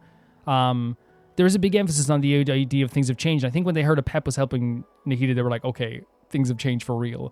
They also got to see the designs of the Pillars of King Deshret, really cool designs. Croco looks cool, Tot looks cool, Godi's terrifying beyond belief. But they all look really, really cool in their designs too. But yeah, they eventually agreed to help us open up the Aaru so that we can like enter into the Aaru. Or no, I don't know if we're entering in or if we're just using it. Maybe I got mixed up on that as well. But that's our way of connecting to Irminsul. And we already talked about this situation with Jeht and her dad, which is a really fantastic emotional sequence too. Having Jet's dad come to terms with like, you know, and both of them realizing that they're both in an amazing place now in their lives is a really fantastic thing as well. But that's why I feel like where we kind of are at with the story here of us trying to connect with Irminsul, trying to make sure that it's no longer corrupted. There's also a thing where in Irminsul now, in Sumeru, where they put a protective layer around the entirety of Sumeru so no one can leave or get in. This is like a defense mechanism for our Irminsul to try and protect itself, which makes sense. But the problem is, like, I think the dangers of what's happening here are already on the inside from that unknown Fatui member. But yeah, that's another interesting detail about like what Irminsul can do as well, because it is trying to protect itself in some ways too. Yeah. Like really, really cool stuff happening here, and I loved a lot of the scenes here and the emotions of the scene and the character interactions. Like I said, like N introducing herself to all these characters, Jeht, like, you know, coming along and knowing a few people, but still introducing herself as well. And then just seeing Jeht, and even like, you know, going back and see Liloupar is a crazy feeling as well. It's like such a blast from the past. Like when I did the good and evil quest and the quests of like the Jeht quest, like in full, not fully, but I did the bulk of them, I think, back in September of 2024, actually, if I believe so, because I remember specifically the last quest we did before we went to Fontaine, I believe, was good and evil. I could be wrong though, and that was and Fontaine started in October, so it could be around August, September, or whatever, around the time when I was doing Sumeru quests. But it's such a long time ago that it's such an amazing blast from the past. It really is. I love the interactions of the characters we already knew as well. Like, for example, like the stuff with us like holding our sword up to fight against these djinns, and Sino being like, go on ahead, we'll do something about this too. Kaveh wishing us good luck as well. Kaveh and I'll hate them bickering is so fun as well. Collei, you know, trusting everyone around her. Sweet moment as well. The moment with the fight with Dory was really comedic and funny. I loved the way they add levity to these situations too, knowing that it's actually really terrifying, all the stuff happening around us. Adding levity to these moments as well is great, and it's kind of crazy that because I don't like Dory, right? But like seeing Dory getting smacked and knocked out, like even I was kind of like, oh, can we pick her up? Like, Jesus Christ, guys, you know, like but they kind of like use it as a moment to be like it's kind of like slapstick comedy. Like you saw Collei and Tighnari kind of sigh a bit as well. But even in that battle too, like Tighnari willing to let Collei move forward and let him fight here as well. That moment with Collei when the music was all hitting and she starts reciting those words, beautiful. Like it gives me chills just thinking about it. It felt like one of those moments that you said the soundtrack is like a track from like a 90s cartoon where the ending is like about to happen and it's such a big, massive moment. And I really felt that there in that moment as well. It was great. It was really great and magical and beautiful and airy, and it felt like I was floating watching it and listening to it as well. I don't know what was happening at the moment, but they definitely felt like magical girl vibes, and I guess Collei is kind of like a magical flower girl as well now, which is really cool. As I said, seeing Jeht was a highlight for me. Overcome with emotions and happiness, seeing that she's happy and safe and all these things in between, and the fact that she could return in the future. Hearing her voice as well is also really interesting too. I'm trying to think if there's any other interactions that I really, really loved during this. Sino and the pillars we talked about already, but it's great like seeing how forward he was with them, how like stalwart he was with them, and making sure he was very serious with them as well. Nefer, you know, kind of like being very cheeky with the pillars as well and giving the right answer in the end, but like it all works really well. Of course, and Nefer and Nicole's stuff too. Yeah, this is really great. This is really great. This is one of my favorite Archon quests, and the fact that like we are actually so far into the year when we're doing a Nodcry Archon quest, I think it's actually going to make the wait for the next Archon quest way easier. Because, right, we usually go there, October is probably Shesnaya, maybe, I don't know. It's going to make the wait a lot easier. Because, like, what happens now is that we already have amazing updates every single month, right, for great stuff in Genshin. We just had the Linnae story quest and, like, an event recently as well with the ways meet the reefs and all that stuff, too, which is great. We're going to get an Archon quest here. There's probably going to be a Dane quest coming up, the summer event. We're going to blink and it's going to be Shesnaya. But yeah, the music, the presentation, the way that this whole story is going, the mystery of the hooded person, it's all perfect. It's all really perfect. And to talk about the hooded person just before we conclude here as well, I think they've done such a good job of making characters so mysterious, right? But so, like, in a way terrifying that's not scary. It's like, I want to know more. I'm drawn in by this character so much so. And they've done a good job of giving us a lot about them in a way without giving us too much. And even said, that could be a lie. Hey, I could be lying. Who knows? And even Haitham thinks he could be lying too. That's one of the biggest mysteries to me as well, seeing what's going to happen with that character too. I'm so excited to see if this could be Pantaloni, or could this just be like some commander or some Jatori stan? We don't know. And what's the reaction going to be from everyone around here as well? And how are they going to interact with the Traveler afterwards as well, too? And here's the thing, I want to make it clear, like, I thought what was going to happen here, legitimately, like, my vision of this was, I thought he was going to show up and be like, and then use the Aaru somehow for himself or something, and be like, oh, I'm using the Aaru now, and then it ends on that with like a destructive thing happening and a cliffhanger of like, oh my god, he has so much power now or whatever. Like, you know, that kind of a cliffhanger, because Genshin loves doing a cliffhanger like that sometimes. But no, it ended on there's another act after this, which will we get to know who this hooded figure is? Will we find out the secrets of you know, what they did to Irminsul, why they did this? Will we know their secret plan? Because it's all centered around, I think, that person. They're trying to make it seem like it is that person who's like done some stuff here. Because they even mentioned Irminsul and Sumeru as well. That's what makes him so good. I can't get over how well done the mystery of that character is. It's so freaking fun. It's so fun. Whenever I think about them, I'm just like, are you? Maybe? Are you? Constantly. Yeah, it's really, really good. Yeah, guys, if you want to see these videos already, you can do so on YouTube members or on Patreon. That's the lowest tier of both my Patreon and my YouTube members. Beautiful stuff. I'm not saying my Patreon's beautiful stuff. I'm saying supporting me. If you want to see these videos already, you can do so on YouTube members or on Patreon. That is for the lowest tier at €1 or whatever it is in your currency. If you want to see your name go by in the text credits, which is going by right now, that is €10 on YouTube members on Patreon as well. If you want to hear your name at the end of a single video, that is going to be €15 on YouTube members and on Patreon as well. And I'm so grateful for people to support me on that as well. I want to say thank you to my patrons of the highest tier first, that being Typharo2, Jamie Bull, Jana the Banana, The Ghost of Inazuma, Felicious Felix, Yuled, Anusta, The Assassin, True Peanut Butter, Peter Shelson, Leon, Heike Sperian, Neo Shaurite, Leah200, Malcolm Kunde, and a patron who upgraded their pledge to the highest tier. Thank you so much, Axler21. Thank you for that. And the highest tier of my YouTube, Blasco and Musanagi. See you soon. Bye-bye.